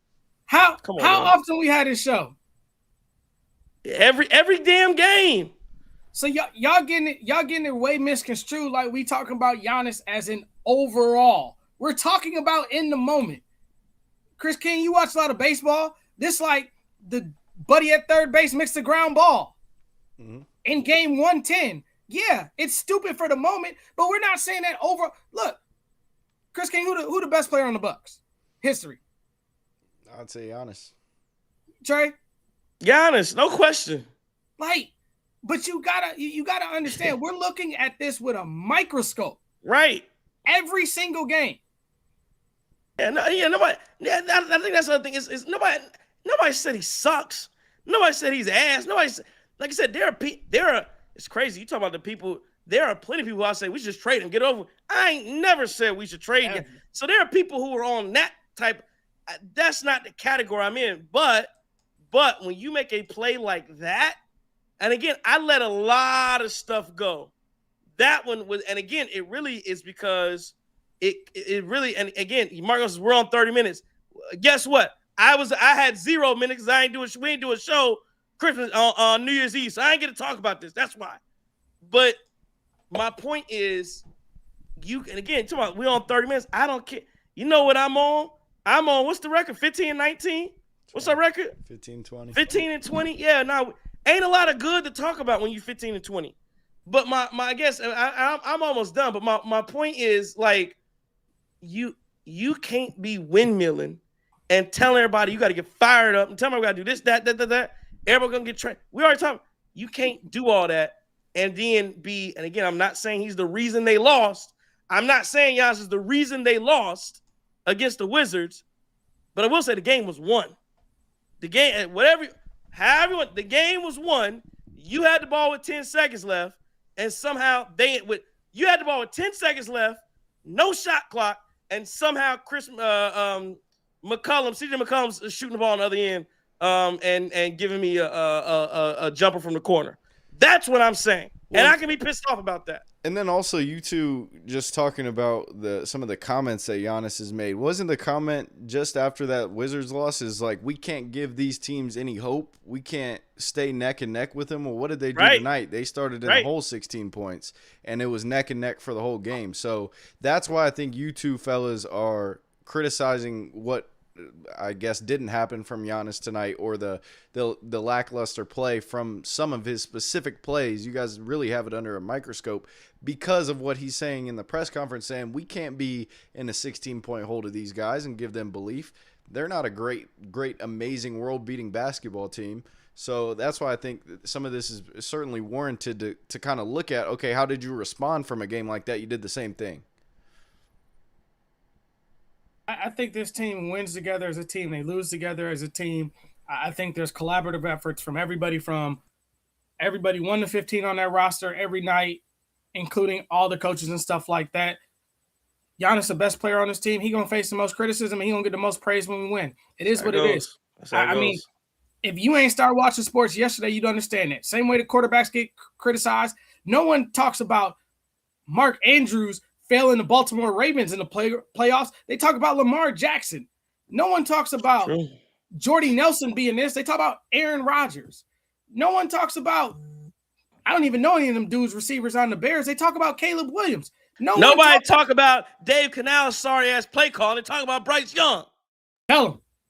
No one talked about Boobie Gibson not being the reason why LeBron didn't win that first title. They talked about LeBron. Like, dog, when you are the face of a franchise, when you are the best player, you're going to get the scrutiny, and it's okay. The thing about the 4 of us, we going to keep it 100 with you. If Bobby sucks, the 3 of them going to say Bobby sucks, and I'm going to say he need to play better. If Giannis sucks, I'm going to say, they're going to say Giannis sucks, and I'm going to say, all right, Mark, like, I'm at the point now where read Daryl Super Chat, because that's straight at Mark. Daryl Super Chat says, Giannis meat riders in here tonight. A little harsh from Daryl. We appreciate Super Chat though, but I mean that's all I'm saying. Is again, I'll wrap it up. I'm done with it. But again, like you said, it's a microscope. I'm splitting hairs here. Nobody's calling Giannis ass. I do think he does have low basketball IQ, and this is something I've said for years. But again, everybody has flaws. That'd be like me saying Giannis don't shoot the ball from 3 well. I'm not criticizing him. Just that's not a part of his game. He don't have that. So, I expect it. I expect some of that. I don't get mad. I give you another one. Free throws. People come in here. It's funny. People come in here every night and be like, Giannis hit his free throws. Giannis hit his free throws. I'll never be like, yeah, because I know he don't hit free throws. So what am I to get mad? Is he don't hit? Why am I mad if you don't hit free throws when I know you're not no good free throw shooter? I don't get mad at that. So I understand some of that, but then you have nights like that when he's 8 for 8. So and he hits them, and I'm gonna send him praise for it. But yeah, man, we get on everybody, and to me, this is probably, I'm talking about 30 minutes. They're 15 and 20. We probably, that's what, 35 games. We have probably done, maybe missed a couple games. We probably done 32 or 33 of these post games. I cannot. Somebody in the chat tell me out of 33 post games just this year, and all the games done before. Tell me this year, 33 out of 33 nights, when's the night we've ever spent a full minute talking about Giannis and poor play. I don't. Again, I get he'd been hurt something, so maybe it's not a good example. But let's say he's played 20 games. I can't recall the time we've talked about him and his play not being good. I can't remember it. I cannot recall it. So yeah, 30. So excuse me if for the first time on this program we talk about our best player who is if you want to argue he's acting behind the scenes and whatever he's got his agent doing. When you're doing all of this, you gotta be flawless. When you're doing when it's question or you stay or you go and is the team good enough and when you are doing or when you pulling a lot of strings and playing around, you really don't have no, because what he's basically saying is, if you boil it down is, hey, the team around me is not good enough to win. And he may be correct about that, but you got to do your part too. And at some point, if you're not, we gonna talk about it, because again, for big time superstars, we talk about this stat, and again, it's not Giannis' fault. It's not his fault, but I think in the last 11 playoff games, you won in 10. I don't know too many superstars that are 1 in 10 in their last 11 playoff games. Not his fault, but I'm just saying, at some point, you got to find a way. Dude kind of super proving our point tonight when he's saying that we're not talking about Miles as much. That's because Miles is not the face of this franchise. Look, I'm gonna say this, and I ain't gonna say nothing else about it, because I feel like it's a multitude of other things to talk about. Too bad JT ain't here, so we talk about the Colts losing again, because that's always fun. It makes everyone happy in the chat except for JT. But anyways, we would not be the team that we are without Giannis, but this team wouldn't have some of the flaws that it has without Giannis as well. He's the best thing that happened to us, and he's going to get the most praise. And he's also going to get the most criticism too. And I think that's the same way he is on himself. But it's not his fault. And I think everybody already knows that most of these guys are playing, what do you say, Justin, below their basketball cards. I think everybody knows now at this point. We don't have to keep drilling it into everybody's heads that Miles Turner is soft and playing like Moesha and giving us 3 rebounds and 1 point, 4 rebounds and 8 points. Like that at some point, I would assume for the viewers has to get a little tiring. So, and we still mention it. We still talked about it tonight. We come and talk about it every single night. We're just not going to spend 30 minutes on it every night because it's a recurring issue. Right. Every night. Right. Yeah. The need to talk about Miles Turner. Yeah, he was bad tonight. Always is. Well, for the most part, he's always been bad. So it is what it is. And again, I just don't understand why is Giannis. Mark is just when you say why is Giannis getting most of the credit? When has he ever gotten most of the criticism? Tonight's the only night. I just said tonight's the only night we've talked about him. So that's just it was also 2 games in 1 basically. Where we're right, and guess what? If we beat the Wizards, we're probably not talking about this at all. Well, I'm gonna tell you, we aren't talking about it. So no, the only reason this is even being discussed tonight is because we didn't have a show on New Year's Eve, and it never got talked about. So and then 30 games, we've never talked about it. So again, that is a false narrative, Mark. You're making that up. That you just made that up that he gets most of the criticism. That's incorrect. Mark says y'all slander Dame. Wait, of course, Dame was a damn top 75. Is my right?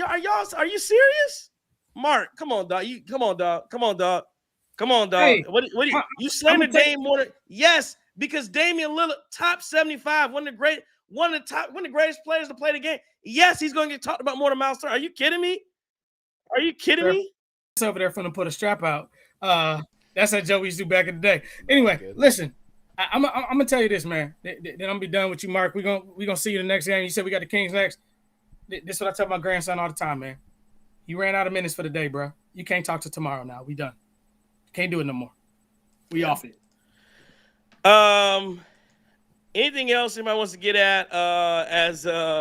Again, the Bucks do win it tonight, 122-121. But I'll say this: I'm glad that tonight. And again, we started off the show praising the Bucks for a win.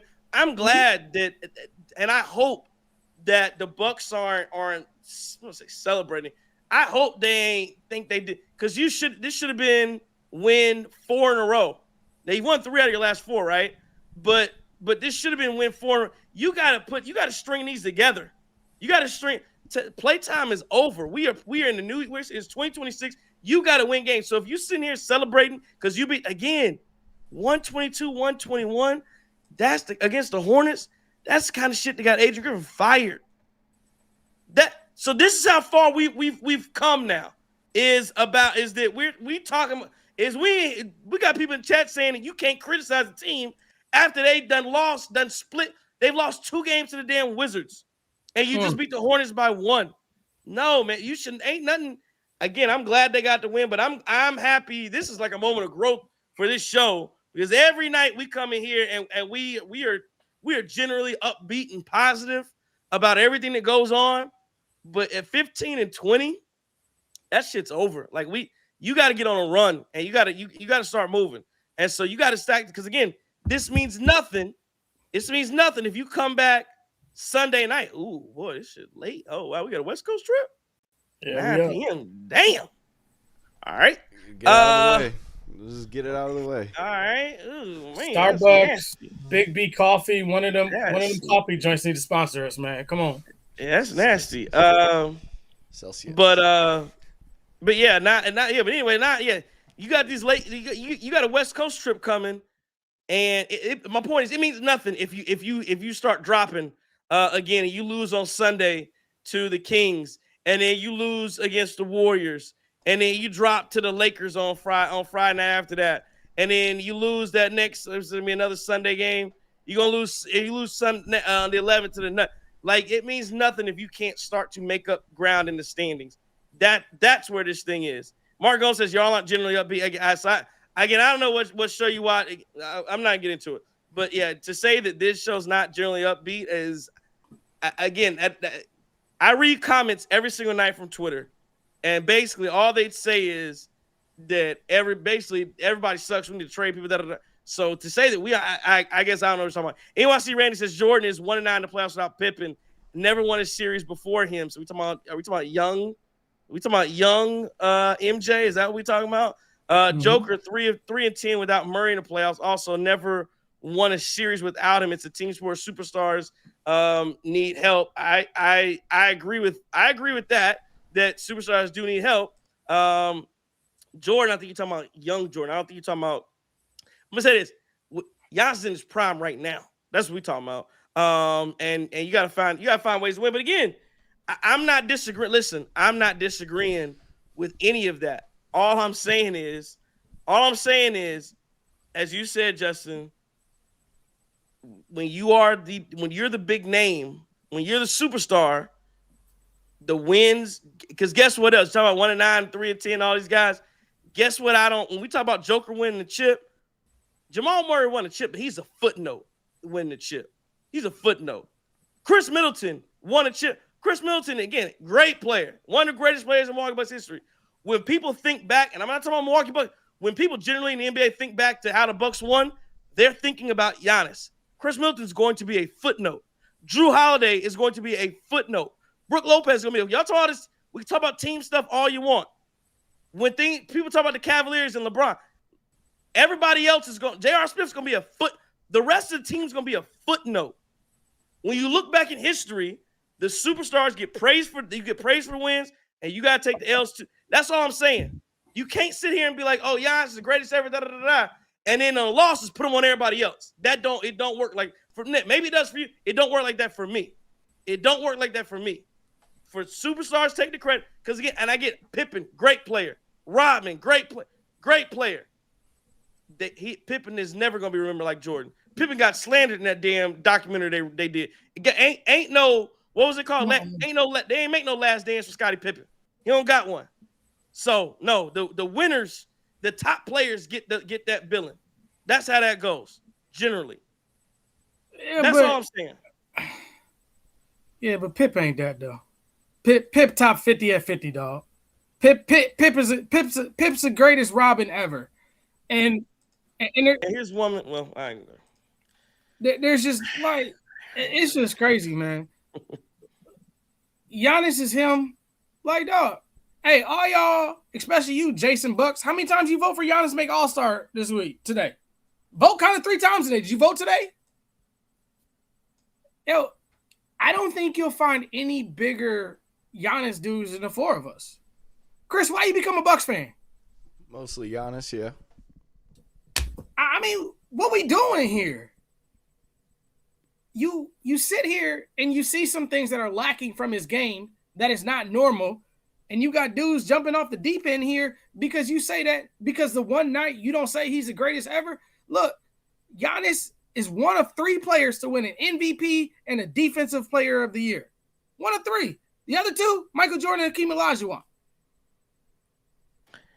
Giannis is the great. Yeah, like look, and I saw someone in the chat said he was better than LeBron.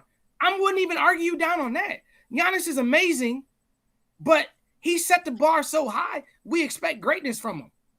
And Jay's Bucks in 6. If you was here the whole time, before you dudes got all goofy and weird in the chat, we gave him grace saying he's coming back from an injury. Well, and I think the other thing is interesting. Mark Jones says, ain't nobody criticizing MJ for missing jumps in the regular season. Right. He couldn't even go get a little gamble on. He couldn't even right. He talking about missing a jumper. He couldn't even play some golf for some money when the damn on off days. So we talking about criticism. Come on now. Anyway. All right, let's go to Twitter and see what Twitter has to say about the Bucks in a big time win over the Charlotte Hornets. See, at Carl Phenom says they will not win a game. See, you talk about criticism, talk about people negative. That's Bucks just beat the Hornets. And at Carl Phenom says they will not win a game on the road.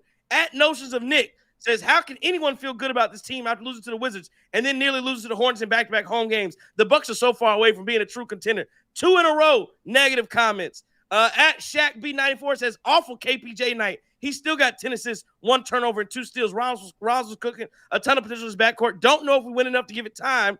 Desperately in need of a shooting variant of Kuz, small forward, power forward who can rebound. Giannis at the 5 minutes were encouraging. At Jay Horva says need to tighten up defensively earlier in games. Rotation still off a bit. Need Giannis to play at least 32 minutes a game. Not sure what the hell we do with Turner. I would move him over Kuz right now. Sad that they get nothing from Trent Jr. Trade Miles and Gary. At Steely Dan sucks. His coach still pisses me off. Needs to be gone. They needed to win, and I'm not going to be mad for winning. I like some of the players on this team. I despise others on the team. That there needs to be trades.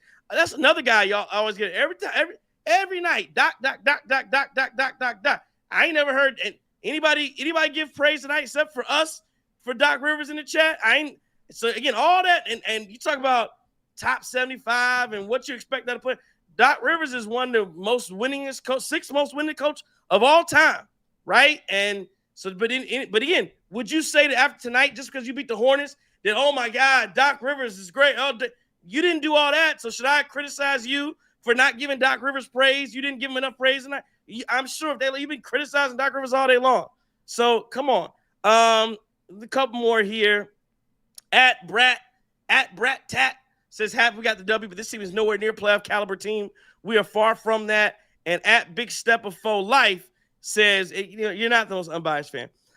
Says, great win. Miles Turner's 2-pack of ass out there stealing money and doing cardio, but he rode the bench the entire second half. No, Mark Gomes, again, and I appreciate it. He's a homer. And again, you see, when you see everything through the green and gold and glasses and the hunter green glasses, I understand, and I understand, that's how that goes. So it's okay. It's okay to be a homer. Justin does it sometimes too. Shut up, But I Trey. see you done changed into your Giannis hat. I Since got my know Giannis hat on. You're the We in biggest this hater. bitch. You're the biggest hater of all time. That's what the chat told us. Everybody, we hate Giannis. That's what I've been told. Anyway. Hater is a lazy word to throw out there for us being able to do all these post game shows every night for going on. This is our 3rd year. To be haters, I don't know. Well, Jay, since you somewhat new to the show, guess what? You got it. Boom. How about you take a 24-hour break then? Since you think everybody got some hating energy towards Giannis, how about since you so new, stay new. Go. That's your homework. Go watch some old shows then and see how we talk about Giannis since you doing all that. All right, game balls tonight. Where you guys going? Yeah, let's be crazy, right? I go first and get this out the way. So, sorry, Chris. Unless you want to go, I'll let you go. Oh yeah. All right. Well, I think to me it's Ryan Rollins, and the reason I say that is because he's really. I think you're starting to see now, like, the game slow down a little bit. Although he's, I saw some criticism in the chat where it's like, okay, he needs to get to the line a little more and stuff like that, which I don't think is unfair. But it may not even be criticism. I feel like he is really getting comfortable, and what shows me signs of growth is that he doesn't negatively respond to Doc saying he doesn't play all that good with KPJ.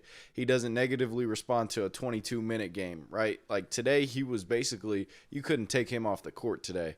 And so with all the ups and downs with him essentially, getting moved to the bench during the midst of Giannis being out because they needed some firepower on the bench, he hasn't really let that affect him, and you're still seeing why. Again, we talked about this a couple weeks ago when people were throwing him in trade talks. I mean, people in the chat, nobody really credible, but where it's like you can't give up on a guy like that. You can't just send him away like he's not going to be something real, because I see it. You see it mostly every game. You see the potential. You see the growth. So I'm going Ryan Rollins, a.k.a. third Splash brother that got left behind. I love it, man. I gotta cut mine in half. I gotta be a homer. Shout out to Mark, yo. Hey, Mark, we appreciate you coming in every night, man. Haters a lazy word. I just feel like, Trey, what's that tweet that got you in trouble? What'd you say? No idea. You talked about the dude. You talked about somebody basketball IQ. Yeah. Yeah, Mark got that same. Mark got that same shit. Terrible basketball IQ. You's on my team, your ass be sitting next to Thanasis.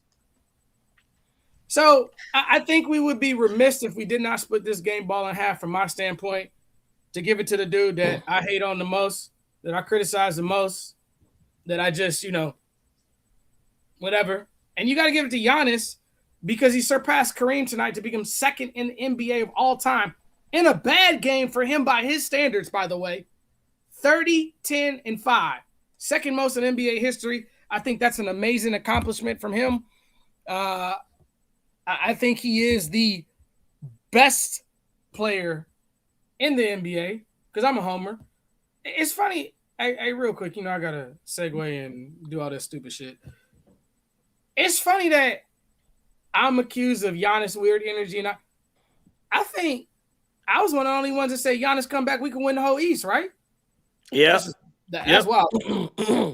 But my other half of my game ball goes to Big Bob on the ass, a.k.a. Bobby Buckets, a.k.a. Bobby Goggles, a.k.a. Hit Them Shots, a.k.a. We Not Trading the Mayor, a.k.a. Cavaliers the one that should really have a seat, because it's Bob's town now. And I got to get my a.k.a.s for Giannis. Just go to Milwaukee Bucks history, a.k.a. passing Lou Alcindor or Kareem, take your pick, a.k.a. he's him, a.k.a. it's still his effing city till he leaves it. And even when he leaves it, he's still a minority owner for the Brewers, so we still going to rock with him a little bit. Game ball for me. Yeah, I'm a man. I think I'm gonna go. I think I gotta go. I think I gotta go Ryan Rollins tonight. Game ball. I thought again 29, 8 and 4. I think that it was Three steals, 1 block, 11 of 13, 6 7 from 3. Yeah, I got to go Rollins. I thought again, Giannis was great tonight. But this team every single night again. Giannis is expected 30, 10, and 5. He has the most 30, 10, and 5 games in NBA history. After tonight, you expect that kind of performance from him. And Rollins going 29 and 8 and basically what I'm saying is, Giannis is going to do what he does, and then you need somebody else to step up and be that next guy. And so I look at our backcourt, and collectively, Rollins gives you 29, Porter gives you 10. So our backcourt goes 39, 8, and 18. That will win you basketball games. Again, it's going to win it tonight. So good job, and KPJ had to get in there and at least try and stay straight. But Rollins was the one who carried everything offensively outside of Giannis. So he gets my game ball. Ryan Rollins, a.k.a. where you from? D. What up, though? A.k.a. light skin, a.k.a. hustling, a.k.a. They thought I was going to be playing for the Minnesota Timberwolves because they play in the Target Center, but I ain't allowed, so I got to play in Milwaukee, a.k.a.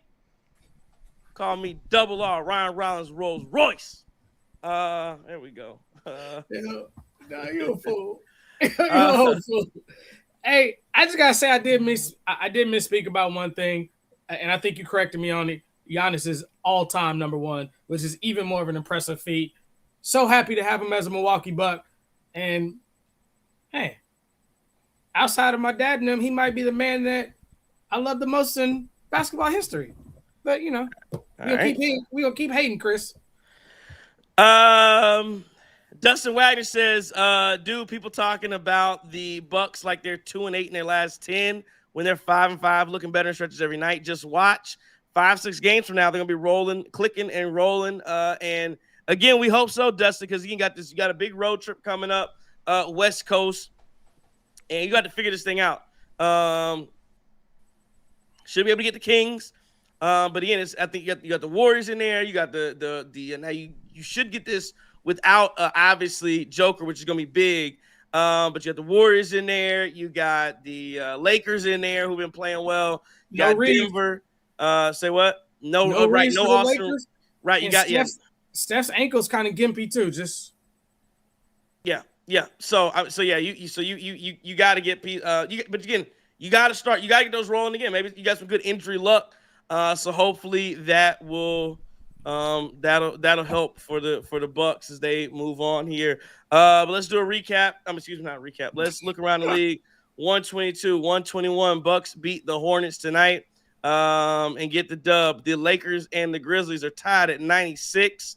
The Spurs beat the Pacers. Sorry ass Pacers, 6-29. They worry about everybody. They always concerned about what's going on. Miles Turner, 6-29. They ain't got nothing else going on with their team.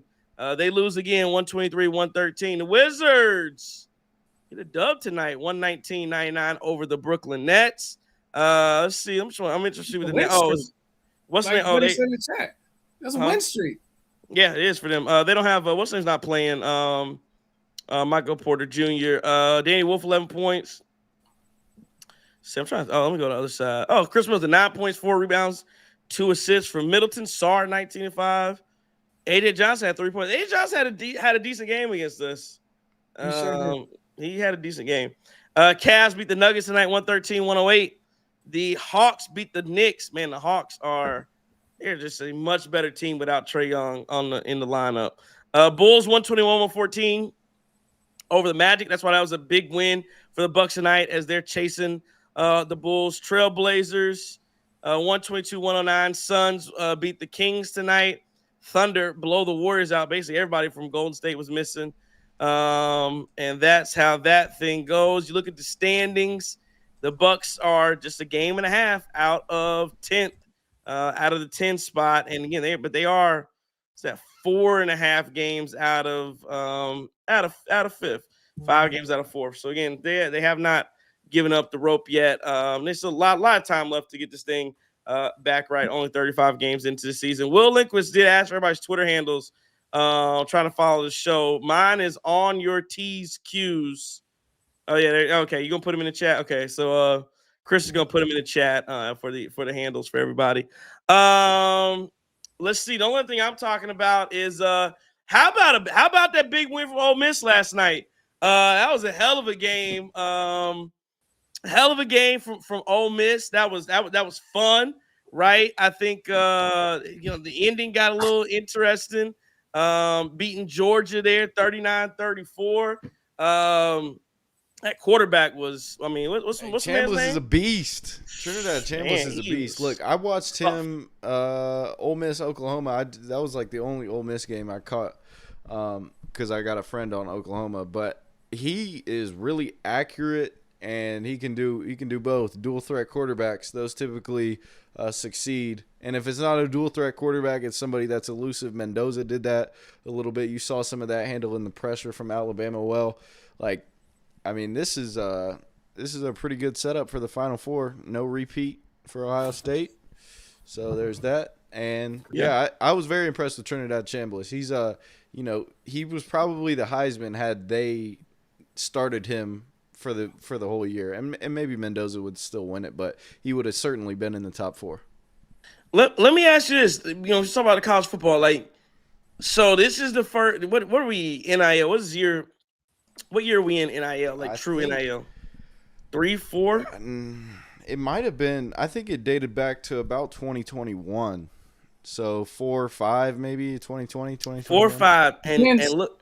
Depends on which school. Because if it's Miami, it goes back to 88.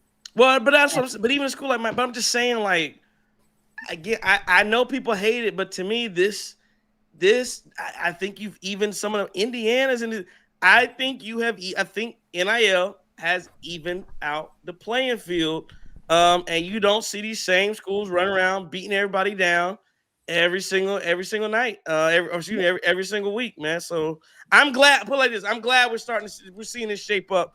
How it is. I think a little bit of that has to do also with just the no rules on how many times you can transfer too. Like, I think NIL has a component as to how much you're going to be able to make, maybe more at a different school, but also the fact that they're able to transfer and go 4 years at 4 different schools, I think that spreads out the talent for sure. So I missed what teams in the Final Four?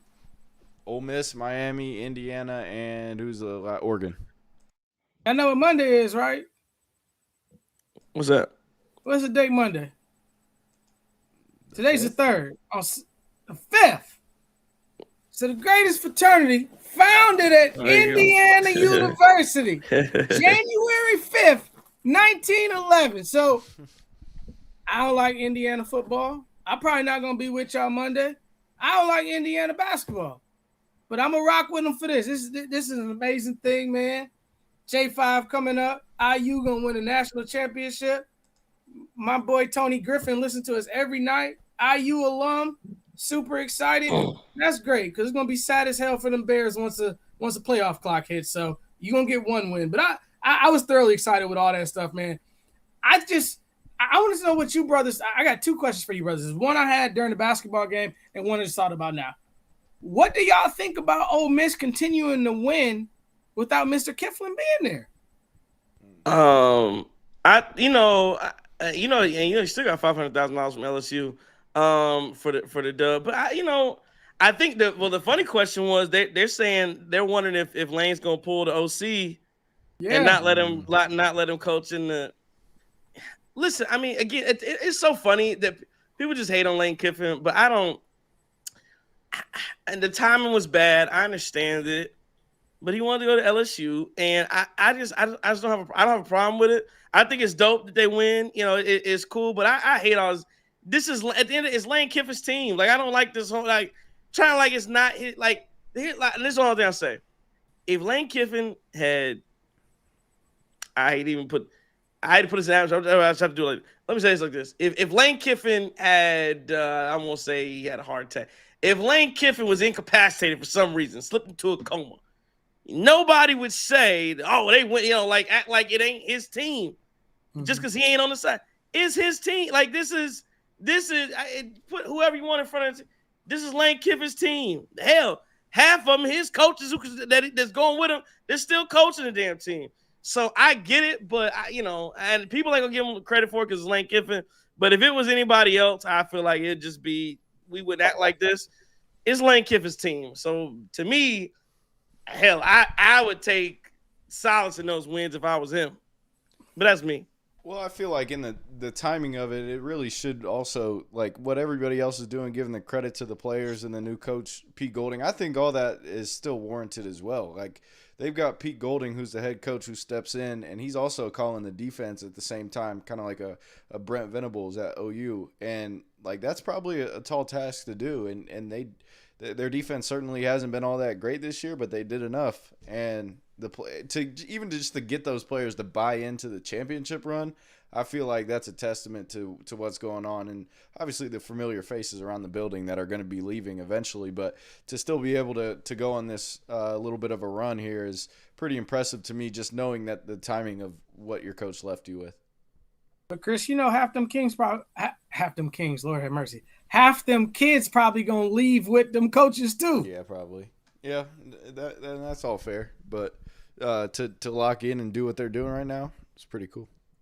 No, it's absolutely amazing. The thing that you cannot deny about the NIL and the thing you can't deny about this year is the ability to have all these different teams have an opportunity to win a national football championship. Indiana had been years since they've had this record and all this stuff, and now they're there in their prime to play for one. And by the way, they beat I think Alabama was one of the most underrated teams in the playoffs. I thought they had the opportunity to be a national championship level team, then the opportunity to lose to James Madison. So it's just phenomenal. We're going to have a new champion this year. I'm excited about that. I was completely shocked about the way some of the other games went. I did have another question for y'all during the basketball game, though, because watching Colin Kneppel, it's not just like this against the Milwaukee Bucks, though, because he's Eastern Conference Rookie of the Month as well. And you know who Western Conference Rookie of the Month was, right? Who was it? Flag, his teammate from Duke. Okay. So you have both those brothers, and correct me if I'm wrong, Chris, but you had Sion James on that roster as well. Mm-hmm. So impressive thing from Duke. Shire probably should have won a national championship, but we all can't be Coach K. But I just got $1 million question for you two gentlemen. Who are you taking if you had to start your team right now today? You taking Flag or Kneppel? Flag. Yeah, I'm probably going Flag as well. Yeah. It's close. I mean, it depends on the type of player you want to start around. But yeah. Who do you think as a let me follow up counselor if I may. Who has the bigger ceiling then? Flag. That's why. Yeah, that's why I was taking. Okay. Fair. Yeah, I think Flag has the bigger ceiling. But Kneppel, man, I like I said, man, Kneppel, honestly, I didn't know. I didn't know he was gonna be as good as he is right now. So the boys in college are scoring 12 points a game. That's why it's hard to tell. When they get out on the NBA floor with spacing, and they can do their own thing. They start going for 30 and 35. One last thing I have on circling back to the Bucks is just that Deron Holmes got his first start for the Nuggets. Did not shoot the ball great, but as a product, he was like 1 for 6, I think, from the field. But I think he had like 6 rebounds, 5 assists, something like that. So that should be a guy that this Bucks team punishes. I mean, all Dayton bias aside, like they should be able to punish him because he's coming off of a Achilles injury, hasn't really played real NBA minutes until today. Got his first start against Jared Allen and Evan Mobley. So I'm looking at the Bucks to at least that game. They should have the competitive advantage in the paint, and we haven't really had that much this year. So hopefully that one against the Nuggets we can get a win because Valanciunas and Jokic are done for a little bit. Mm-hmm. Yeah, I'm looking. Holmes played 23 minutes tonight, 3 points, 4 rebounds, 6 assists, 1 of 6 from the field. He was a +9. I think the Bucks should. I mean, they. I agree, man. This roster for Denver with all the injuries, they should be okay. I don't know when. Do they have anybody coming back pretty soon or? 4 to 6 for both of them. I know for what's the name, but what's the name's out too. Aaron Gordon. Gordon's out too. So So yeah, this is not again. They got Jamal Murray. Yeah, you should be able. You got to go out and get this done. And he played 39 minutes tonight. Peyton Watson played 40 minutes. So yeah, you got to go out and beat a team like Denver when they're not healthy and trying to keep pace. So the way I'm understanding this, the way that this stuff has been going tonight, Chris King is the biggest Dayton hater in the world.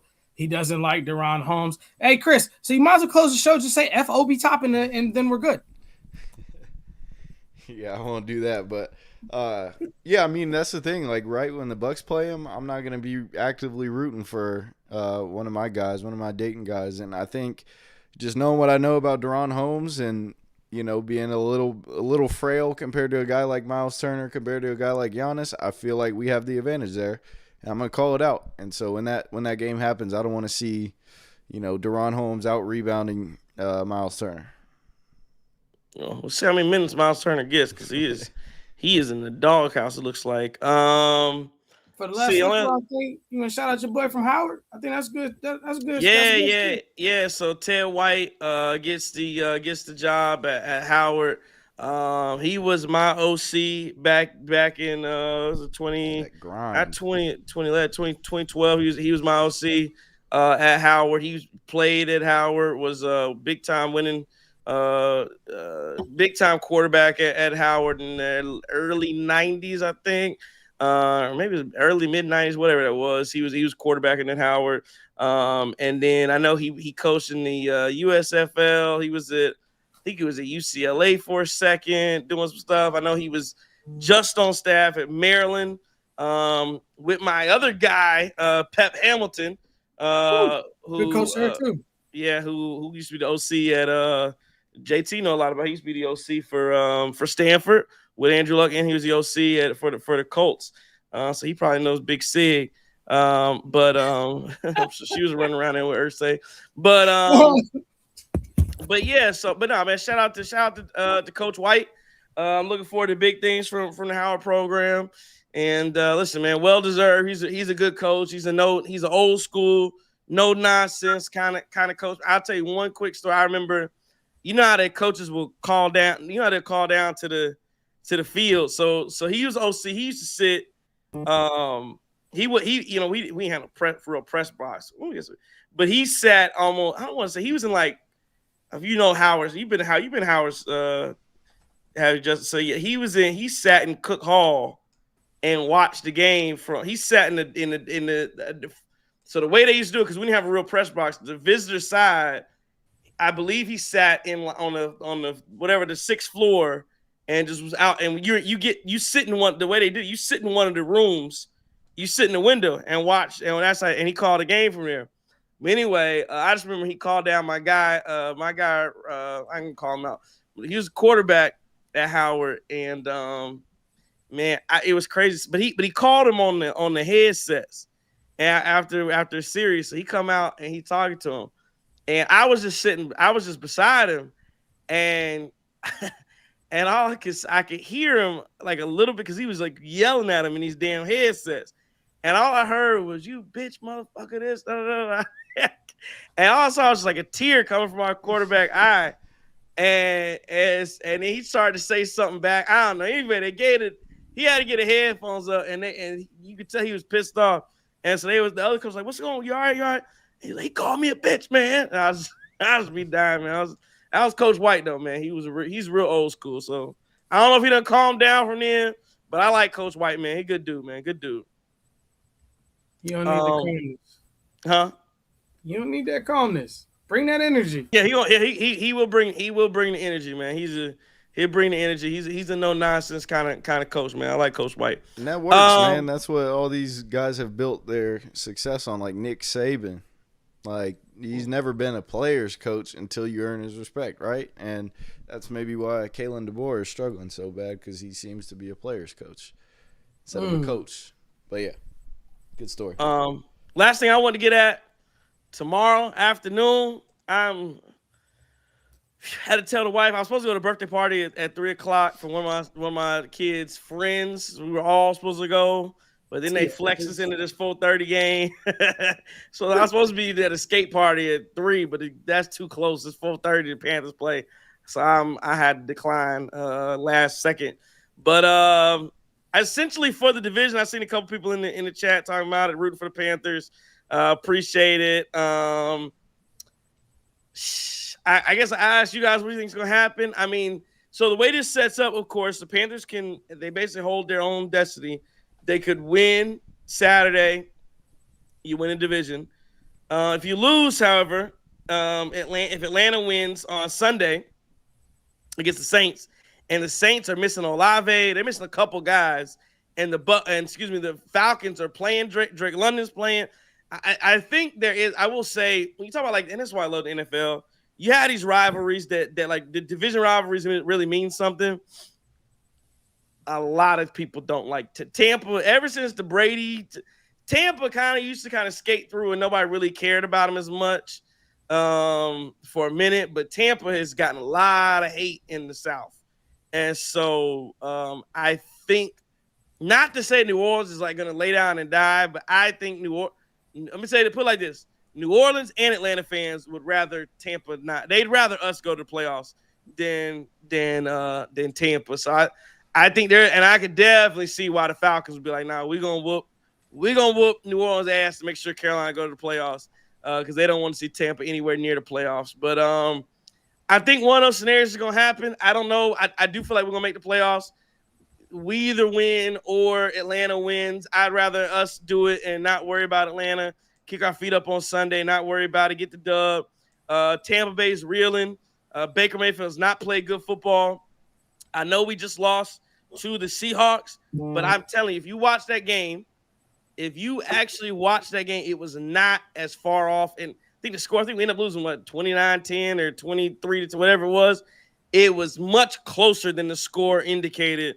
J.C. Horn dropped the interception in the 20-yard line, which we probably score there. Chuba Hubbard comes out of halftime and fumbles, which gives up a score in our own territory for Seattle. Bryce threw a pick, and then we were still and then matter of fact, we got it back to a one-score game, fourth quarter, and it's like 3rd and 20.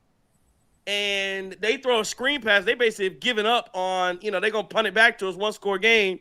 And screen pass, and J.C. Horn just throws his hand out there, face mask, and they get a first down to keep the drive going. And that's pretty much how, that was pretty much all she wrote. So, but I just say, man, I think we're in a good spot. I like the thing that's tough about the Panthers is you never know what team you're going to get from week to week. And if we just again, the defense has played mostly good over the last month and a half of the season. If we can get that, then I'd love to. Here's the last thing I say. Couple things.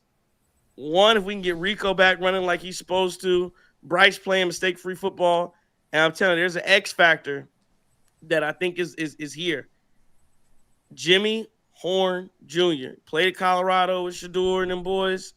Jimmy Horn Jr. We use him more like a gadget. We'll give him a handoff, end around or something, reverse or something every game. I think we should use him more in the passing game. Because he can be. Y'all remember the 2015 Panthers? Ted Ginn, that's him. Jimmy Horn can get past anybody. He's a rookie, young player. We don't use him. I think it would be great if Dave Canales, because we haven't used him as much. I think it'd be crazy if we just use him in the game plan. I think we could really catch Tampa off guard by playing him a lot more. And lastly, you have a reason to do it because Xavier Legette.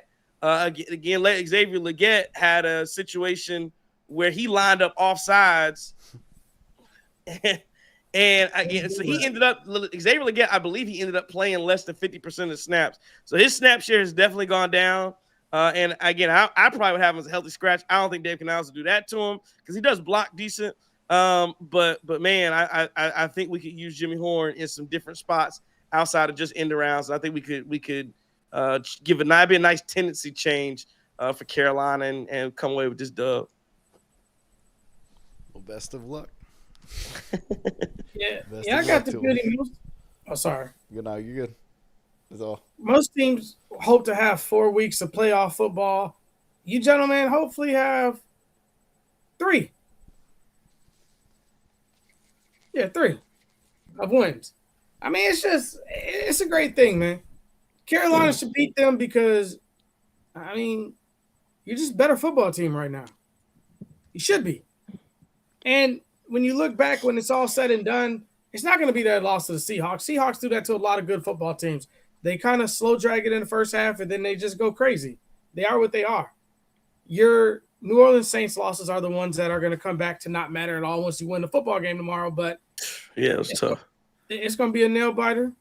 You know, you might want to wear your Bucks Giannis jersey because you're going to be sweating like hell. Don't leave that Bryce, leave that Kuechly stuff at home, man. I want you to trip on the end of the couch and get a concussion the way that brother did. But anyways, and I think the other one we'd be remiss if we didn't mention is that Seahawks and 49ers for the number one seed overall of everything, and the loser would end up playing either Chicago or Philly, depending on the way that 2 or 3 goes. So I'm gonna go Panthers and I'm gonna go Seahawks tomorrow. That's my bets. Well, you also know Emeka Ibuka proposed to his girl today, so the legs about to be weak tomorrow. Lock up.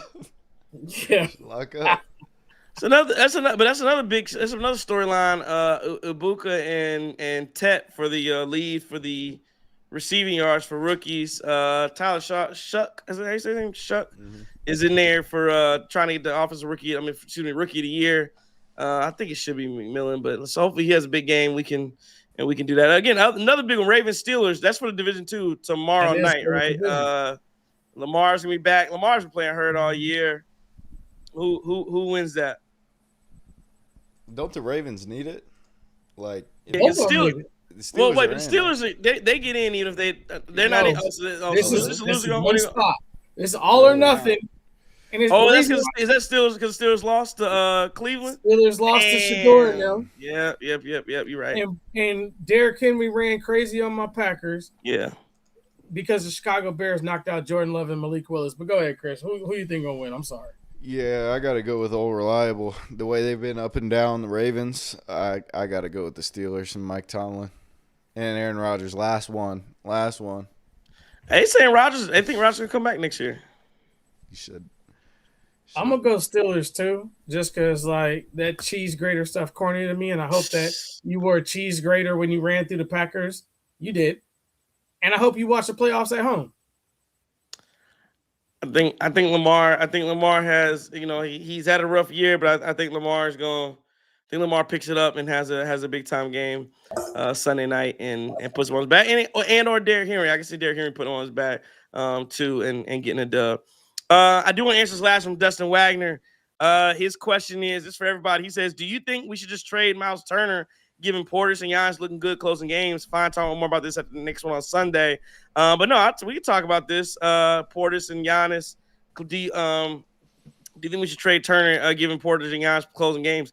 I'll say this: if it were me, that's who I would probably trade. So, my personal feeling. Turner would be on the block. What do I think the Bucks are going to do? I think that because again, Turner and Kuz make kind of close to the same money. I would put Turner up. I think the Bucks are going to. I think that the Bucks think it would be a bad look to bring in Miles Turner and then immediately trade him. I think they think that would be a tougher sell.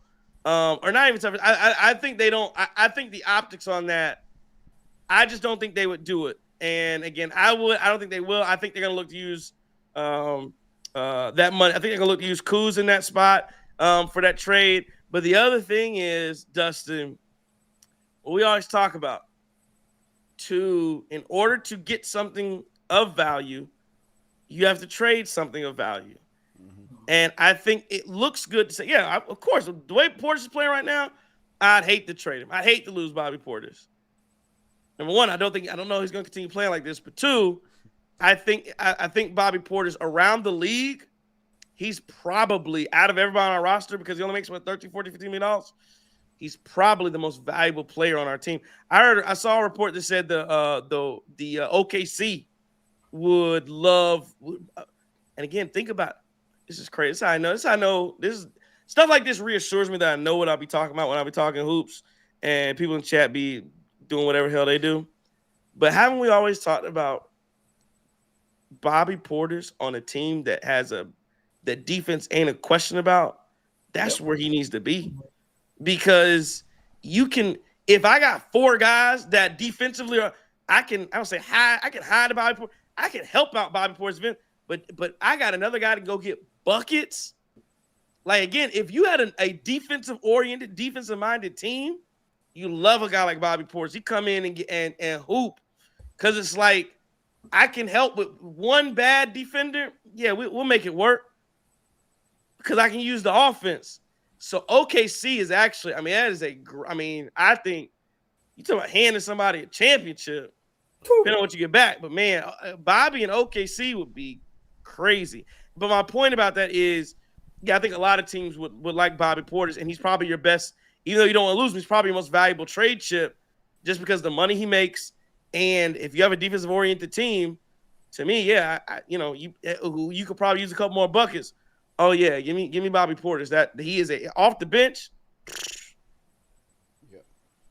I think to answer the Miles Turner question, to me, it's just, bro, who's going to take him? Well, who is going to look at that production right now that we're getting and say, hey, I want Miles Turner?